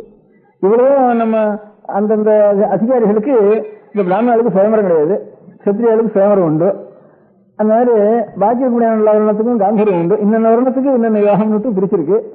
அதனால பிரம்மட்சத்திர விஷயம் எல்லாருக்கும் அந்த காலத்துல வேதாத்தியனம் பண்ணிட்டு எல்லாரும் வேத மந்திரங்களோட தான் அத்தியன மந்திரம் சொல்லணும். அதனால மந்திரங்கிறது ஜெனரலா ஜெனரல் பாப்புலேஷனுக்காக சாமானியமா பிரவர்த்திச்சது. அதுல ஸ்பெஷலா சில விவாகங்கள் இருக்கு. அதுல பிராம விவாகங்கிறது மாதா பிதாக்கள் பார்த்து கொடுக்க வேண்டியது. அப்பேற்பட்டது பிராம விவாகம்னு பேரு. பிராம விவாகம்னா பிராமணாதான் வேணும்னு அர்த்தம் இல்ல, பிராமணாளுக்கு வேற விவாகம் கிடையாது. அதனால பாக்கிய வர்ணத்துக்கு எல்லா விவாகமும் அதிகாரம் உண்டு. அவ்வளவுதான். விவாகம் பண்ண வேண்டியது இந்த பிராம விவாகம் மாத்திரம் தான் பிராமணாளுக்கு. எல்லா மந்திரத்துக்கு தான் வேதனை தவிர பிரம்மட்சத்திர விஷயம் எல்லாருக்கும் தான் வேத மந்திரம் அதில் சொல்லப்பட்டிருக்கு. அந்த மாதிரி சொன்னதுல இந்த இது இருக்க இந்த பிராம விவாகத்துல, அதாவது பிராமணம்னு விவாகம் இதுக்கு லட்சணம் சொல்லியிருக்கு. அந்த விவாக பிரயோகத்துல ஒரு மந்திரம் வேதம், அதுவும் வேத மந்திரம் தான். அந்த மந்திரம் என்னட்டா, அந்த மந்திரத்தை இப்பவும் சொல்லிட்டு இருக்கோம். இந்த பிராம விவாகத்துல கந்தர்வ பூஜைன்னு ஒண்ணு பண்றோம். கந்தர்வ பூஜைன்னு பண்ணிட்டு அந்த கந்தர்வன் ஆவாகனம் பண்ணி அவனுக்கு பூஜை பண்ணி அவனுக்கு ஒரு மந்திரம், அதுவும் வேதத்துல இருக்கிற மந்திரம். இந்த சோம கந்தர்வாயாங்கிறது எப்படி ஒரு வேதத்துல இருக்கோ அதே மாதிரி உதீர் ஸ்வாதோ விஸ்வாவசோ, விஸ்வாவசோன்னா கந்தர்வனுக்கு பேரு. அத இந்த கன்னி இடத்துல இருந்து ஹே விஸ்வாவசோ, ஹே கந்தர்வா, நீ நான் இவரை கிரகிச்சுக்கிறேன், அதனால நீ விலகணும் அப்படின்னு அவனுக்கு பிரார்த்தனை கந்தர்வனுக்கு பூஜை பண்ணி அவனுடைய அதிகாரத்துல வச்சுட்டு இருக்கா. அப்போ உள்ள அந்த அந்த வயசுல அந்த நிறையில கந்தர்வன் தான் அதிதேவதையா இருந்து அந்த சரீரத்தை ரசிச்சுட்டு இருக்கேன் அந்த சமயத்துல. இப்ப நான் மனுஷனுக்கு நான் வாங்கினுட்டேன், நீ இதுல இருந்து விலகணும் அப்படின்னு. கந்தர்வ விவகாரம் போனட்டா வஸ்திரம் தரிச்சதுக்கு அப்புறம் இந்த ருசுவாரத்துக்கு முந்தி இருக்கிறது கந்தர்வனுடைய விவகாரம். அந்த கந்தர்வனுக்கு பூஜை கந்தர்வ பூஜைன்னு ஒண்ணு பண்றோம். இது இந்த மந்திரத்தையும் சொல்றோம், அதுவும் அந்த கிரகம் இருக்கிற மந்திரம்.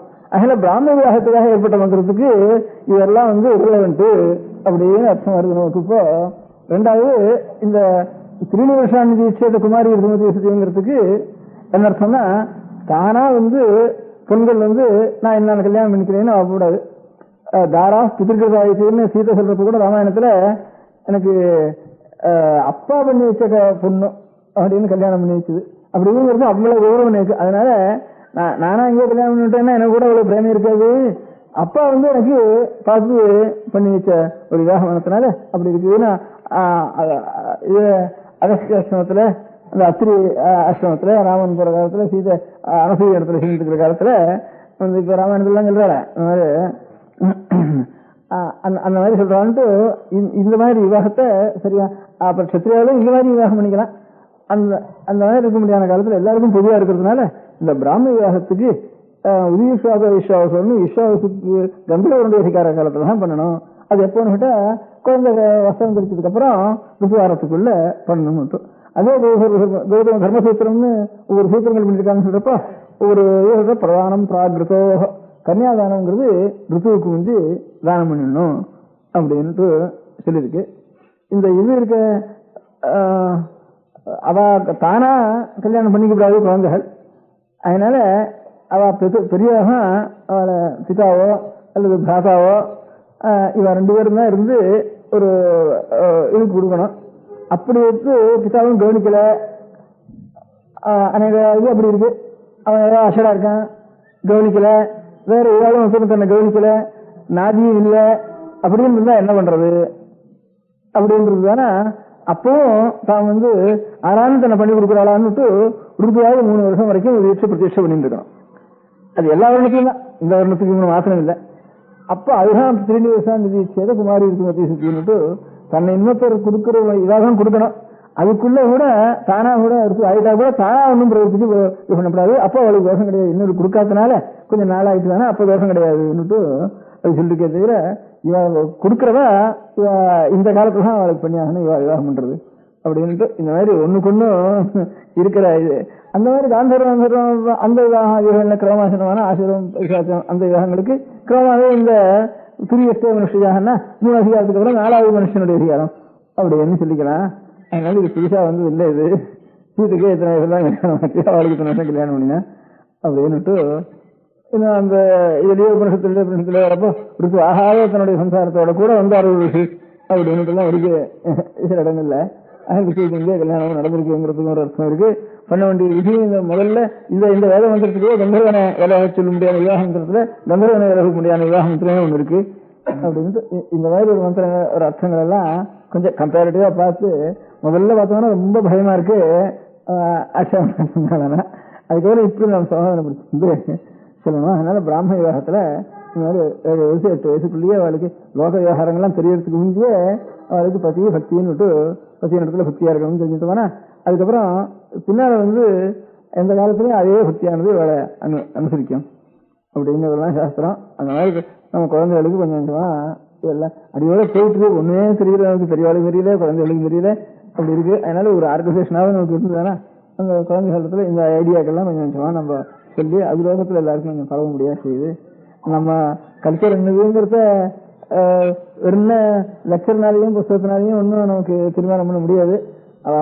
அப்படியே அனுஷ்டானத்துல இருந்து காலம் வந்து ஒரு இளம்பட சாந்தம் பண்ணணும், குழந்தைக்கு இது பண்ணணும், கொஞ்சம் அனுஷ்டானம் பண்ணணும், கொஞ்சம் பிராணாயாமம் பண்ணணும், கொஞ்சம் தியானம் பண்ணணும், 2 மந்திரத்தை ஆவர்த்தி பண்ணணும், கொஞ்சம் மடி வெட்டிக்கணும், ஆகாரத்துல இந்த மாதிரி சித்தியா இருக்கணும், கண்ட ஆகாரங்கள் சாப்பிடக்கூடாது, கண்ட இடத்துல சாப்பிடக்கூடாது அப்படிங்கிற பழக்கத்துல கொண்டு வந்தா கல்ச்சர் இருக்குமே தவிர பாக்கி பேப்பரும் லெக்சரும் லைப்ரரியும் இருக்குதுன்னா அழகுக்கு தான் இருக்கும்.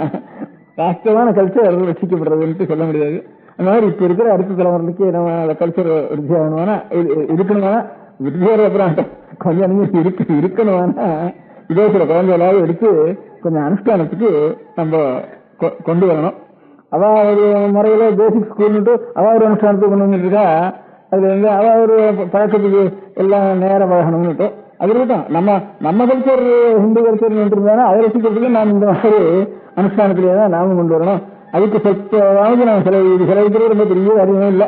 இப்ப பாடசாலை வச்சு அநேக இடங்கள்ல எனக்கு 5-6 வருஷம் வேதாத்தியனம் பண்றதுக்கு ஒரு பையனுக்கு 20-25 ஆயிடும். நேர அத்தியனம் பண்ணி ஒரு பாடசாலை நேருக்கு மணியார் வேற, சம்பளக்காரன் வாத்திய இது சமயக்காரன் வேற, கட்டடம் வேற, இதுலையும் பார்த்தோம்னா ஒரு இந்த நாள் 20-25 ரூபாய் ஆயிடும். அதுக்காக ரொம்ப குறைச்சல் நாம் இந்த குழந்தைகளுக்கு நாம் கொடுக்குறோம்னு நாம் சொல்றது அவளுக்கு அவன் குறைச்சல். அதனால அதையாவது கொடுத்து அதுக்கும் வந்திருக்கு. நான் 2 ஊர்ல பாத்துருக்கேன். அதனால இந்த ஊர்லயும் வரலாமோன்னு ஒரு ஆசை எனக்கு. அது நேரம் பிரத்யட்சமா பார்த்து குழந்தைகளை கேட்டுதான் குழந்தைகள் சந்தை இருக்குன்னு தோன்றது. எல்லா இடங்களும் இங்க இருக்குன்னா எனக்கு ஆசையா இருக்கு. இங்க சந்தை இருக்குன்னு தோன்றது. அதனால இப்ப எனக்கு நான் விவாதம் 50 வயதில் குடும்பம் வச்சிருந்து ஆரம்பிச்சுட்டான் மன்னார்குடியில. அப்ப 36 வயதில் தான் இப்ப ரொம்ப சிரமப்பட்டு ஏறிட்டு இருக்கு. டாக்டர் என்ன பண்றது யோகனை பண்ணிட்டு இருக்கா. எப்படி இருந்தாலும் பையன் வந்த பையனை விட வேண்டாம், எங்களையும் விட்டு பையனும் கேட்டுக்கிறான் அப்படின்ட்டு அத்தியனம் பண்றோம். நீங்க எப்படி இருந்தாலும் எங்களை விடாம ஆதரிக்கணும்னு பையனும் கேட்டு இருக்காங்க அப்படின்னா அதுக்குதான் யோகனை பண்ணிட்டு இருக்கோம். இங்க அந்த மாதிரி 50 வயசுகள் தானா வாலண்டியர் பண்ணிட்டு வந்து சேர்ந்துட்டான்னு சொன்னேன். அதனால இங்கே நிறைய பையன்கள் வரும்னா எனக்கு அபிப்பிராயம் இருக்கு. அதனால இந்த அபிப்பிராயங்கள் எல்லாம் பின்னால அந்த பையனுக்கும் கொஞ்சம் கொஞ்சமா நல்ல பழக்கங்களை கொண்டு வந்து கொஞ்சம் அனுஷ்டானம் ஆச்சாரம் இதெல்லாம் கொஞ்சம் அனுஷ்டானத்துக்கு கொண்டு வந்து கொஞ்சம் அதுக்கப்புறம் பின்னாலே ஒரு விரமருக்காவது இருக்க முடியா பண்ணிக்கணும். அதுக்கு நம்ம எல்லாம் ஒரு கைங்கரியத்தை நம்ம ஹிந்து கல்ச்சரை ரசிக்கிறதுக்கு வேண்டிய கைங்கரியத்துக்கு நம்ம ஒரு சேவை பண்ணணும் அப்படிங்கிறதுக்காகத்தான் கூப்பிட்டது. அது கொஞ்சம் பெரியவாளும் கொஞ்சம் சம்ஸ்காரம் அவளும் இந்த பிரயோகங்கள்லாம் அவளும் மனசுக்கு பார்த்துட்டு அதுல என்னென்ன இருக்கு, அது வித்யாலயம் என்ன அர்த்தம் பண்ணிருக்கா அப்படின்னு நம்ம மந்திர பிரயோகங்கள் என்னது அப்படிங்கறது கொஞ்சம் சம்ஸ்கிருதம் இங்கிலீஷு அதெல்லாம் தெரிஞ்சு கொஞ்சம் வேகம் இதெல்லாம் தெரிஞ்ச ஒரு லெக்சரர்ஸ் ப்ரொஃபசர்ஸ் அவளும் கொஞ்சம் கலந்து இதெல்லாம் தெரிஞ்சா அந்தந்த இடத்துல பையனுக்கும் ஒரு சமயத்துல போய் கொஞ்சம் விஷயங்களை சொல்றதுக்கு கொஞ்சம் சௌரியமா இருக்கும். அவளும் அதை தயார் பண்ணிக்கணுங்கிறதுக்காக தான் கொஞ்சம் இப்ப காலேஜ் இருக்குன்னு சொல்ல நிறைய மனுஷாலும் இருக்கா. அவளை ஒருத்தருக்கு கலந்து இதெல்லாம் கொஞ்சம் ரிசர்ச் பண்ணி வச்சுட்டு நம்ம கல்ச்சரை அனுசரிச்சு குழந்தைகளுக்கு என்ன சொல்லணுங்கிறத அவளை கொஞ்சம் உபகாரம் பண்ணணும் அந்த காரியத்துல அப்படின்னு இந்த 2-3 காரியத்தை எல்லாருக்கும் கொஞ்சம் காதல வர முடியா சொல்லணும் அப்படின்னு பேசுறேன். மொத்தமா நான் எடுத்தாலும் இன்னும் பழசு வயசுங்கள இப்ப எவ்வளவு முன்னேறி போச்சு. வெட்டும் ஆகாச விமானம் போறதும் சந்திரம் போறதும் அது வரும் இது வரும் தரடதான் போயிட்டு இருக்கு. இன்னும் பழசு பிடிச்சு இது இருக்கேன்னுட்டு எல்லாம் பழசையும் இருக்குதா வந்து இதுன்றதா அப்படின்னுட்டு அநேகமா நேரு முதற்கொண்டு அடிக்கடி திரும்பி எல்லாரும் சொல்லிட்டு இருக்கா. சென்ட்ரல் இருக்கிற மெம்பர்ஸ் முதற்கொண்டு எல்லாரும் இதுதான் சொல்லிட்டு இருக்கா. ஏன்னா பழசு வயசுன்னு சொல்லிட்டு இருக்கே. இப்ப என்ன பழசா இருக்கா, எப்படி போயிட்டு இருக்கிறதா இன்னும் பழசு வயசுன்னு பிடிச்சி இழுத்துண்டு கஷ்டப்பட்டு அழுகுண்டு இந்த அழுகல் எல்லாம் பிடிச்சி உத்தரப்படுத்தல அப்படின்னுட்டு இதுதான் ரொம்ப அடிக்கடி திருப்பி எல்லாரும் இதுதான் சொல்லிட்டு இருக்கா. இப்ப பழசுக்காக வேண்டாம் புதுசுக்காக வேண்டாம், அதுதானே ஒரு உண்மை இருக்கா நமக்கு பிரயோஜனம் இருக்கான்னு பார்த்துட்டு அதுக்கு நம்ம செய்யணும். புதுசா இருந்தாலும் அப்படிதான் பழசா இருந்தாலும் அப்படிதான். இப்போ அலெக்சாண்டர் வந்தப்போ 2000 வருஷத்துக்கு முன்பு இருந்தது பழைய காலம் தான் அது. அன்னைக்கு என்ன சொல்லிட்டு இருந்தாலும் அவனோட கூட வந்திருக்கிறோம் மெகஸ்தீனியஸ் எழுதிக்கிறதுலாம் இந்தியாவில் நாங்கள் பார்த்தோம். இதுக்கு நாங்கள் அநேக தேசங்கள் வந்து பார்த்துன்னு வரோம். இந்தியாவில் எந்த சாமான் எங்கே போட்டாலும் அப்படியே இருக்கும் அப்படின்னு எழுதியிருக்காங்க. இங்க இருந்து பொய் சொல்றவனையும் அத்தனையும் காணும் அப்படின்னு எழுதியிருக்கான். இப்போ அவன் பார்த்ததுல இந்த கிரீக் ஒரு சமயத்தில் 2 பேர் வரப்போ பொய் சொல்றதையும் அத்தனையும் காணும். சாமான் போட்டது அப்படியே கிடைக்கும் இந்தியாவில், காரியமே இல்லை அப்படின்னு கவனிக்க வேண்டிய அவசியமே இல்லை அப்படின்ட்டு எழுதியிருக்கேன். ஒப்பந்தம் சம்பந்தம் இல்லாதெல்லாம் எழுதியிருக்கேன். முந்தைய வச்சுனா இங்கே வச்சுனா அப்படி நீங்க கேட்டுக்கலையா இப்படிலாம் எழுதியிருக்கேன். இப்ப எல்லாரும் பொய் சொல்றதுக்கு ஆரம்பிச்சுட்டான், எல்லாரும் பிப்பா கட்ட ஆரம்பிச்சுட்டான். இது ரொம்ப புதுசு. இப்போ அதனால இந்த பழசெல்லாம் சொல்லிட வேண்டியது. அதனால சத்திய கட்டுதான் புதுசா இருக்கு. இதெல்லாம் சொல்லவே கூடாது, சத்தியமா இருக்கணும், பொய் சொல்லக்கூடாது, சொல்லக்கூடாதுன்னு சொல்லவே கூடாது அப்படின்னு சொன்னாங்கன்னா பழசுங்கிறதுக்காக ஒண்ணா புதுசுங்கிறதுக்காக ஒண்ணா. ஏன்னா அந்த பழசெல்லாம் எனக்கு திருப்பி சொல்றேன், பழசெல்லாம் கட்டி எரியுங்க சூறு எரியுங்கிற திருடக்கூடாது பொய் சொல்லக்கூடாதுங்கிறதான் பழசு. அங்க எல்லாரும் திருடது ஆரம்பிச்சு போனோம்பா, எல்லாரும் மாறி போச்சுருக்கோம். அதனால ஆகாசத்துல ஓடுறது எல்லாம் திருடுறோம், எல்லாம் பொய் சொல்றோம், எல்லாம் வாங்குறோம் எல்லாரும். அதனால ஏன்னா 5000 4 பேர் லஞ்சம் வாங்கிட்டு இருப்பா வித்தியாசத்தோட ஒரு காலுக்காவில். இப்போ குடியானவனுக்கு லஞ்சம் வாங்குறதே தெரியாது, சாமானிய ஜனங்களுக்கு பென்சிலும் தெரியாது, லஞ்சம் வாங்குறதும் தெரியாது, ஒன்றும் தெரியாது. இப்ப இந்த எலெக்ஷன் வந்ததுக்கு அப்புறம் எல்லாரும் பணத்தையும் லஞ்சத்தையும் வாங்கிட்டு அவருக்கு வாங்குறேன்னு இவனுக்கு ஓடிட்டு பென்சில் சொல்லிட்டு சகல பேரங்களும் டெமோக்ரஸியில அத்தனை பேர் எவனா 4 பேர் லஞ்சம் வாங்கிட்டு பென்சில் இருந்தா. அப்போ இப்ப ஜனங்கள் ஒப்பந்த பென்சில் ஆக கிடையாது, லஞ்சம் வாங்க கிடையாது, வந்துருந்தது நம்ம டெமோக்ரஸி வந்துட்டு என்ன பண்றது? இப்போ டெமோக்ரஸியில வேற எதுவும் இல்லை. அதனால இப்ப வந்துட்டு இருக்கோம். அதனால நீங்க பேசக்கூடாது, திருடக்கூடாதுன்னு சொல்லவே கூடாது. இதெல்லாம் பிரயோசனம் பழைய வீடு, நான் எல்லாம் மாறிட்டோம், எல்லாம் மேல முன்னுக்கு வந்துட்டோம் அப்படின்னு சொல்ற மாதிரி இருக்கு. நேற்று பார்த்தா நேற்று தோன்றது நான் திரும்பி பழக சொல்றதுல இப்படி தோன்றது. சரிதான் அவரோட நான் பார்த்து நான் என்னத்தை கேட்கறது வராதுன்றதான நானும் சொல்லிட்டு இருக்கேன். அதாவது கேட்டு இதெல்லாம் பரிசு அவகாட்டும் சொல்லிட்டு இருக்கோம். பழசாவது புதுசாவது பழசா எது உண்மையா நமக்கு எது பிரயோஜனம், எதுல வந்து பக்தி வருவோம், எதுல வந்து கெட்ட நடப்பையோ அனாச்சாரமோ இப்படி எல்லாம் கடுவில் வராம இருக்கோம். அந்த காரியம் நமக்கு புதுசா இருந்தாலும் பழசா இருந்தாலும் இன்னும் புதுசா நல்ல கருத்துக்கு இருந்தாலும் அதையும் நம்ம எடுத்துக்குவோம்.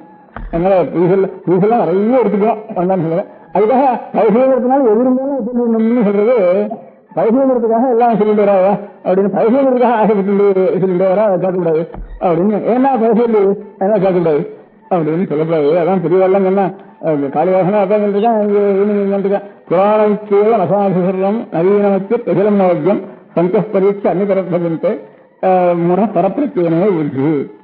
பழசுங்கிறதுக்காக எல்லாம் சரின்னு சொல்ல முடியாது, புதுசுங்கிறதுக்காக எல்லாம் சுத்தம்னு சொல்ல முடியாது. அகிலம் நவஜம் நவீனமத்து பிரஜலம் நவஜம் புதுசுங்கிறதுக்காக எல்லாம் தப்புன்னு சொல்ல முடியாது. புதுசுலையும் நல்லது இருக்கும், பழசுலையும் நல்லது இருக்கும். எதுனா சொல்றதோ அதை வந்து பரிசுக்கு எது நமக்கு சேவமோ அதை நம்ம இருக்கணும். தவிர பழசுன்னு புதுசுன்னு கேரக்டர் சட்டுன்னு எல்லாம் பழசுன்னு சொல்லிடுவானா எல்லாரும் கேட்டுவாங்கிறதுக்காக இப்படி பிரச்சாரம் பண்றான்னு நினைச்சுட்டு சொல்ல எல்லாரும் அப்படி சொல்லிட்டு இருக்கா. சாமானிய ராஜ்யத்தை பிரச்சாரம் பண்ற எல்லாரும் ஏதான் அடிக்கடி சொல்லிட்டு வராங்க. உங்களுக்கு அந்த மாதிரி அபிப்பிராயம் சொல்லிட்டு வரா. இந்த பழசாது புதுசாது இதெல்லாம் ஒண்ணு வேண்டாம், எது நல்லதுன்னு சொல்றதோ அந்த காரியத்தை நாம் செய்யணும். அதனால இப்ப இந்த சம்பந்தமா எடுக்க வேண்டியது முதல்ல பணத்துக்கு எத்தனை பேருன்னு தயார் பண்ணணும்.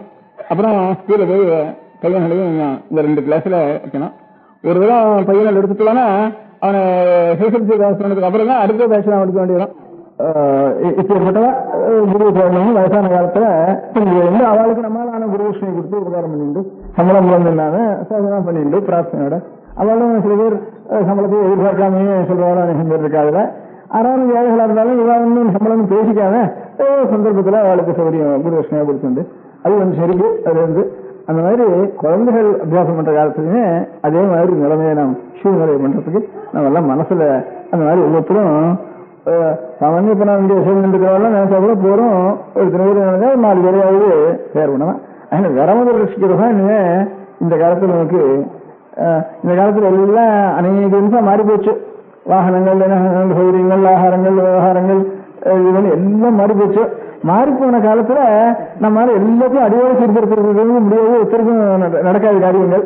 அதனால நான் காரியமும் லோக காரியம் நடந்துட்டு இருக்கணும். அதுல இவ்வளவு காரியம் நடக்கிறதுல கொஞ்சம் ஸ்ட்ரெயின் பண்ணி சில பேரை அந்த உண்மையான நிலையில சில பேர் இருக்கும்போது நம்ம கொஞ்சம் ஸ்ட்ரெயின் பண்ணணும். அவன் அவர் விரமம் இருந்தாலும் அதை பார்த்து அது நல்லது நமக்கு தெரியலையே துக்கப்படுறோம் ஒரு துக்கமாக விட்டு இருந்தானா அப்போ ஆனா நம்மளால முடிஞ்ச சமயத்துல நாமும் அந்த வழியில் சேர்ந்து நாம் சேமத்தை அடையலாம். அதனால குருபக்தி, தெய்வபக்தி இதுக்கு மூலமான சாஸ்திரம். அந்த சாஸ்திரத்தை குருகுல முறையில கொஞ்சமாவது அபியாசம் பண்ணணும் அப்படிங்கிற ஒரு ஞாபகத்துக்காகத்தான் இன்னைக்கு குருபக்தி தெய்வபக்தியை பற்றி சொல்லணும்னு நம்ம ஆசைப்பட்டேன். அது சொல்லிட்டே இருந்தா எனக்கும் தெளிவு விடுறது. அதனால நிறைய வீட்டு இருந்தா சொல்ல சொல்லதான் நமக்கும் தெளிவு வர்றது. இருந்த உட்காந்துட்டு நினைக்கிறதே இல்லை. அரங்கத்துல இருந்து கேட்கறான்னு அது சொல்றது பண்றது. சொல்லிட்டு வந்தா நமக்கும் இருக்கிற சந்தேகம்லாம் கொஞ்சம் நிமிஷம் அலசி சுத்தம் வருது. அதனால நீங்கெல்லாம் எனக்கு இன்னும் சுத்தப்படுத்தி கொடுக்குறது. பார்வதி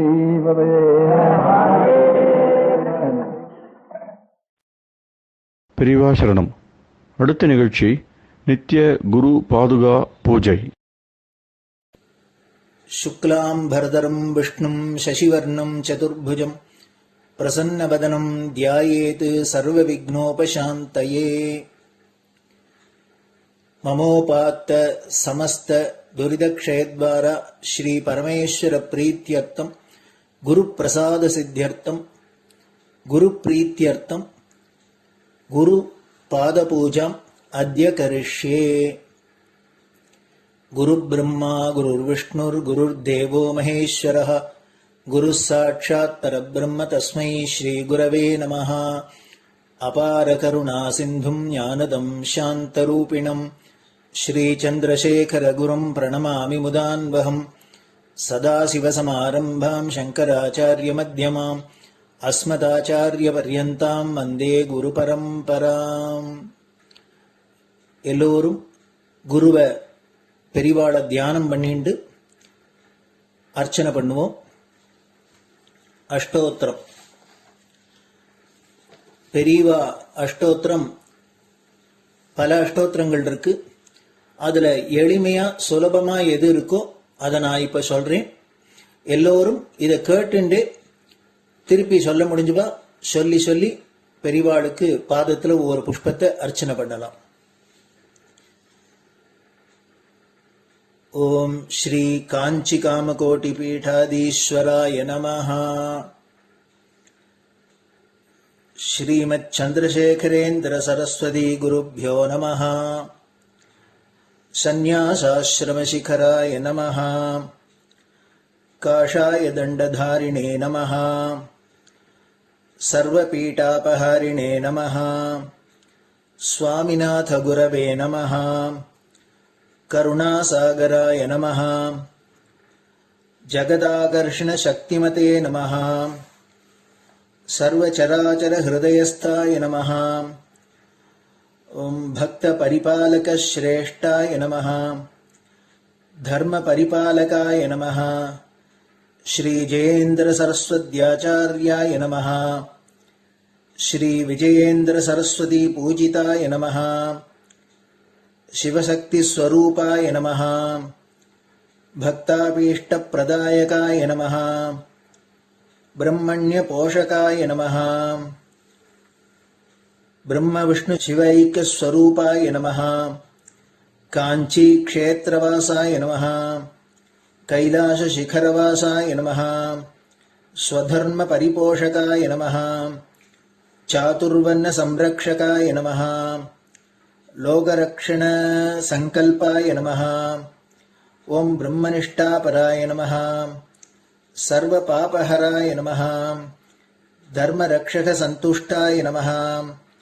भक्तार्पितधन स्वीकर्त्रे नमः. सर्वोपनिषत् सारज्ञाय नमः. सर्वशास्त्रगम्याय नमः. सर्वलोक पितामहाय नमः. भक्ताभीष्ट प्रदायकाय नमः. ब्रह्मण्य पोषकाय नमः. नानाविध पुष्पार्चितपदाय नमः. रुद्राक्षक्रीडधारिणे नमः भस्मोद्धूलितविग्रहाय नमः सर्वज्ञाय नमः सर्वचराचरव्यापकाय नमः अनेकशिष्यपरिपालकाय नमः मनश्चाञ्चल्यनिवर्तकाय नमः अभयहस्ताय नमः भयापहाय नमः यज्ञपुरुषाय नमः यज्ञानुष्ठानरुचिप्रदाय नमः यज्ञसम्पन्नाय नमः यज्ञसहायकाय नमः यज्ञफलदाय नमः यज्ञप्रियाय नमः उपमानरहिताय नमः स्फटिकतुलसीरुद्राक्षहारधारिणे नमः चातुर्वर्ण्यसमदृष्टये नमः ऋग्यजुस्साम अथर्वणादिचतुर्वेदसंरक्षकाय नमः दक्षिणामूर्तिस्वरूपाय नमः जाग्रत्स्वप्नसुषुप्ति अवस्थातीताय नमः कोटिसूर्यतुल्यतेजोमय शरीराय नमः साधुसङ्गसंरक्षकाय नमः अश्वगजगोपूजानिर्वर्तकाय नमः गुरुपादुकपूजातुरन्तराय नमः कनकाभिषिक्ताय नमः स्वर्णबिल्वदलपूजिताय नमः सर्वजीवमोक्षदाय नमः मूकवाक्ताननिपुणाय नमः नेत्रदीक्षादानाय नमः द्वादशलिङ्गस्थापकाय नमः गानरसप्रियाय नमः ब्रह्मज्ञानोपदेशकाय नमः सकलकलासिद्धिताय नमः चातुर्वर्ण्यपूजिताय नमः अनेकभाषासम्भाषणकोविताय नमः अष्टसिद्धिप्रदायकाय नमः ॐ श्री शारदामठसुस्थिताय नमः नित्यान्नदानसुप्रीताय नमः प्रार्थनामात्रसुलभाय नमः पादयात्राप्रियाय नमः नानाविधमतपण्डिताय नमः श्रुतिस्मृतिपुराणज्ञाय नमः देवयक्षकिन्नरकिंपुरुषपूज्याय नमः श्रवणानन्दकरकीर्तये नमः दर्शनानन्दाय नमः अद्वैतानन्दभरिताय नमः अव्याचकरुणामूर्तये नमः शैव वैष्णवादिमान्याय नमः श्रीशङ्कराचार्याय नमः दण्डकमण्डलोहस्ताय नमः वीणामृदङ्गसकलवाद्यनाथस्वरूपाय नमः रामकथारसिकाय नमः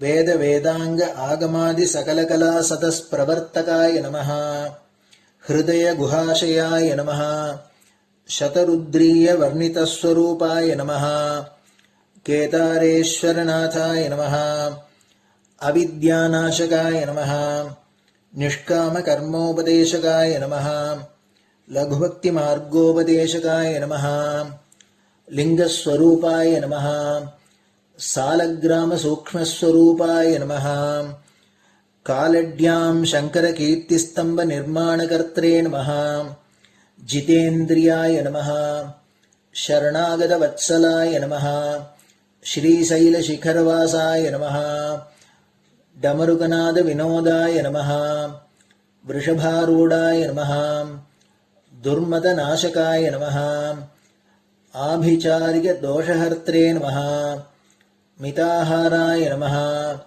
मृत्युविमोचकशक्त्याय नमः श्रीचक्रार्चनतत्पराय नमः दासानुग्रहकारकाय नमः अनुराधानक्षत्रजाताय नमः सर्वलोकख्यातशीलाय नमः वेङ्कटेश्वरचरणपद्मषट्पदाय नमः श्री महात्रिपुरसुन्दरी समेत श्रीचन्द्रमौलीश्वरपूजाप्रियाय नमः श्रीमच्चन्द्रशेखरेन्द्र सरस्वती सद्गुरु परब्रह्मणे नमः गुरुभ्यो नमः परमगुरुभ्यो नमः परमेष्टिगुरुभ्यो नमः परात्परगुरुभ्यो नमः गुरुपरम्पराभ्यां नमः गुरुपादुकाभ्यां नमो नमः. அடுத்தது ஊதுபத்தி இருந்தால் அதை காமிச்சு தூபம், நெய் தீபம் இருந்தால் காமிச்சு அதை நெய் தீபம் காமிச்சிட்டு நெய்வேத்தியம் வெத்தலைப்பாக்கு பழம் இதுலேருந்து ஆரம்பிச்சு அவளுக்கு எது சௌரியமோ அதுபடி நைவேத்தியம் பண்ணலாம். அதுக்கு அடுத்தது கற்பூர ஹாரத்தி பண்ணி எல்லோரும் பிரதட்சிண நமஸ்காரம் பண்ணி பெரியவாள்கிட்ட பிரார்த்தனை பண்ணிண்டு எல்லோரும் க்ஷேமமா இருக்கணும், லோகம் பரம மங்களமா சௌக்கியமா இருக்கணும், எல்லோரும் வியாதி வெக்க இல்லாத ஆயுராரோக்கிய ஐஸ்வர்யத்தோட சாந்தம் அமைதியோட ஞான வைராக்கியத்தோட எல்லோரும் நல்லவர்களாயிருந்து நன்மையை அடையணும்னு பிரார்த்தனை பண்ணி இந்த பூஜையை தினம் செய்யலாம்.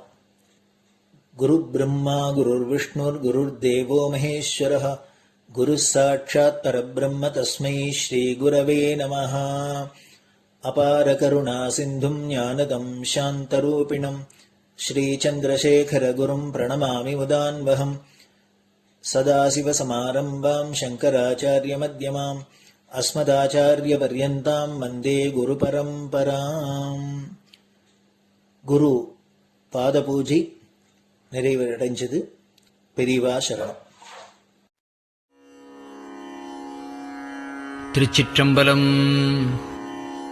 நிலை பெறுமாறு எண்ணுதியேல் நெஞ்சே நீவா, நித்தலும் எம்பிரானுடைய கோயில் புக்கு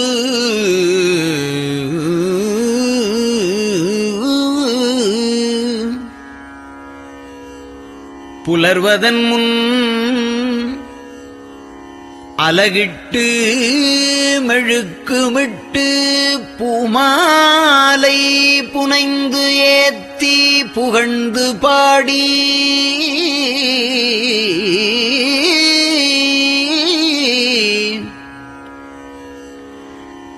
தலையாரக் கும்பிட்டு கூத்தும் ஆடி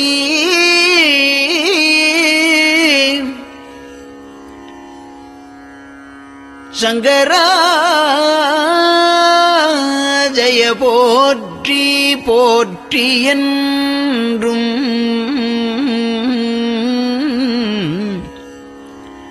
அலைபுனல் சேர் செஞ்சடையம் ஆதி என்றும் ஆரூரா என்றென்றே அலரானில்லே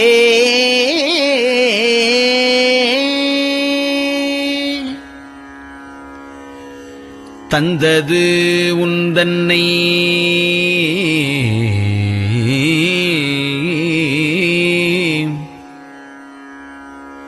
கொண்டது எந்தன்னை சங்கரா ஆர்கோலோ சதுரர் அந்தம் ஒன்றில்லா ஆனந்தம் பெற்றேன்.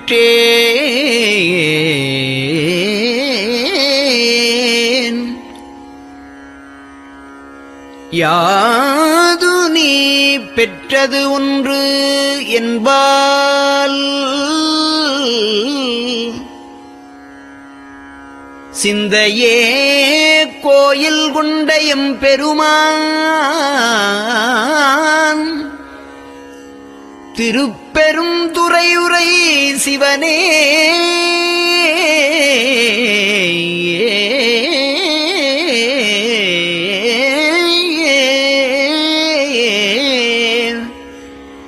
எந்த ஈசா உடல் இடம் கொண்டாய் யான் இதற்கு இளன்வோர் கைமாறே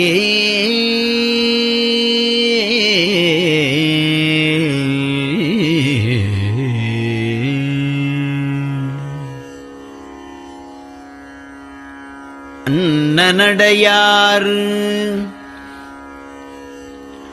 அமுதமொழியார் அவர்கள் பயில் தில்லை தென்னன் தமிழும் இசையும் கலந்த சிற்றம்பலம் தன்னுள்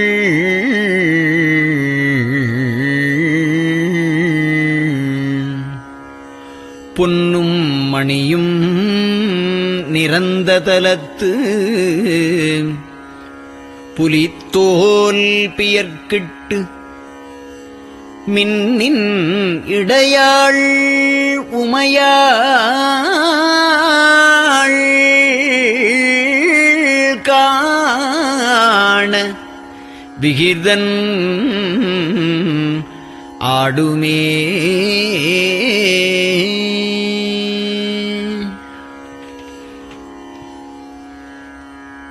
நெட்டையிலா உடல் நீத்து என்னை ஆண்ட நிகரிலா வண்ணங்களும்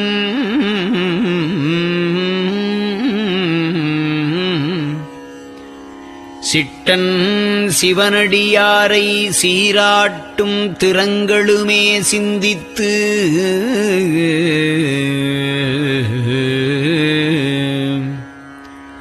அட்டமூர்த்திக்கு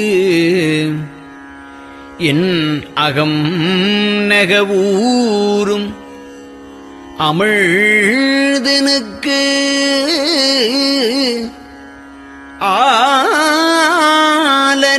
ஆலநீழற்பட்டனுக்கு என்னை தன்பாற்படுத்தானுக்கே பல்லாண்டு குருதுமே.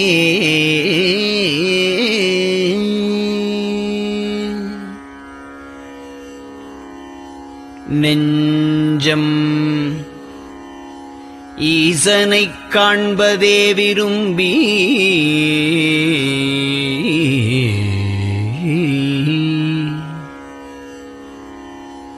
நிரந்தரம் திருவாக்கினில் நிகழ்வது அஞ்செழுத்துமே ஆக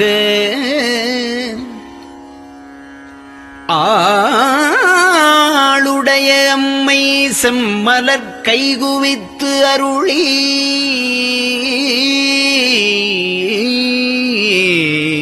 தஞ்சமாகி அரும் தவம் புரிய தரிப்பரே.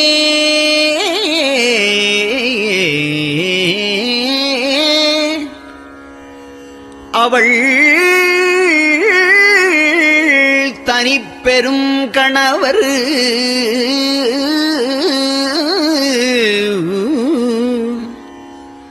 வஞ்சம் நீக்கிய மாவின் மூலத்து வந்து தோன்றினார் மலைமகள் காண.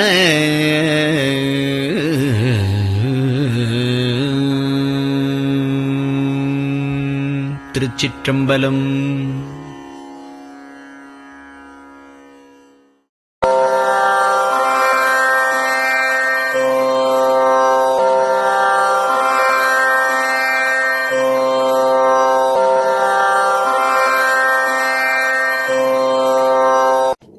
பெரியவா சரணம். பெரியவா வானொலியின் காலை நிகழ்ச்சிகள் இத்துடன் நிறைவடைகின்றன. எமது அடுத்த ஒளிபரப்பு இன்று மாலை இந்திய நேரப்படி 6 மணிக்கு துவங்கும். பெரியவா சரணம்.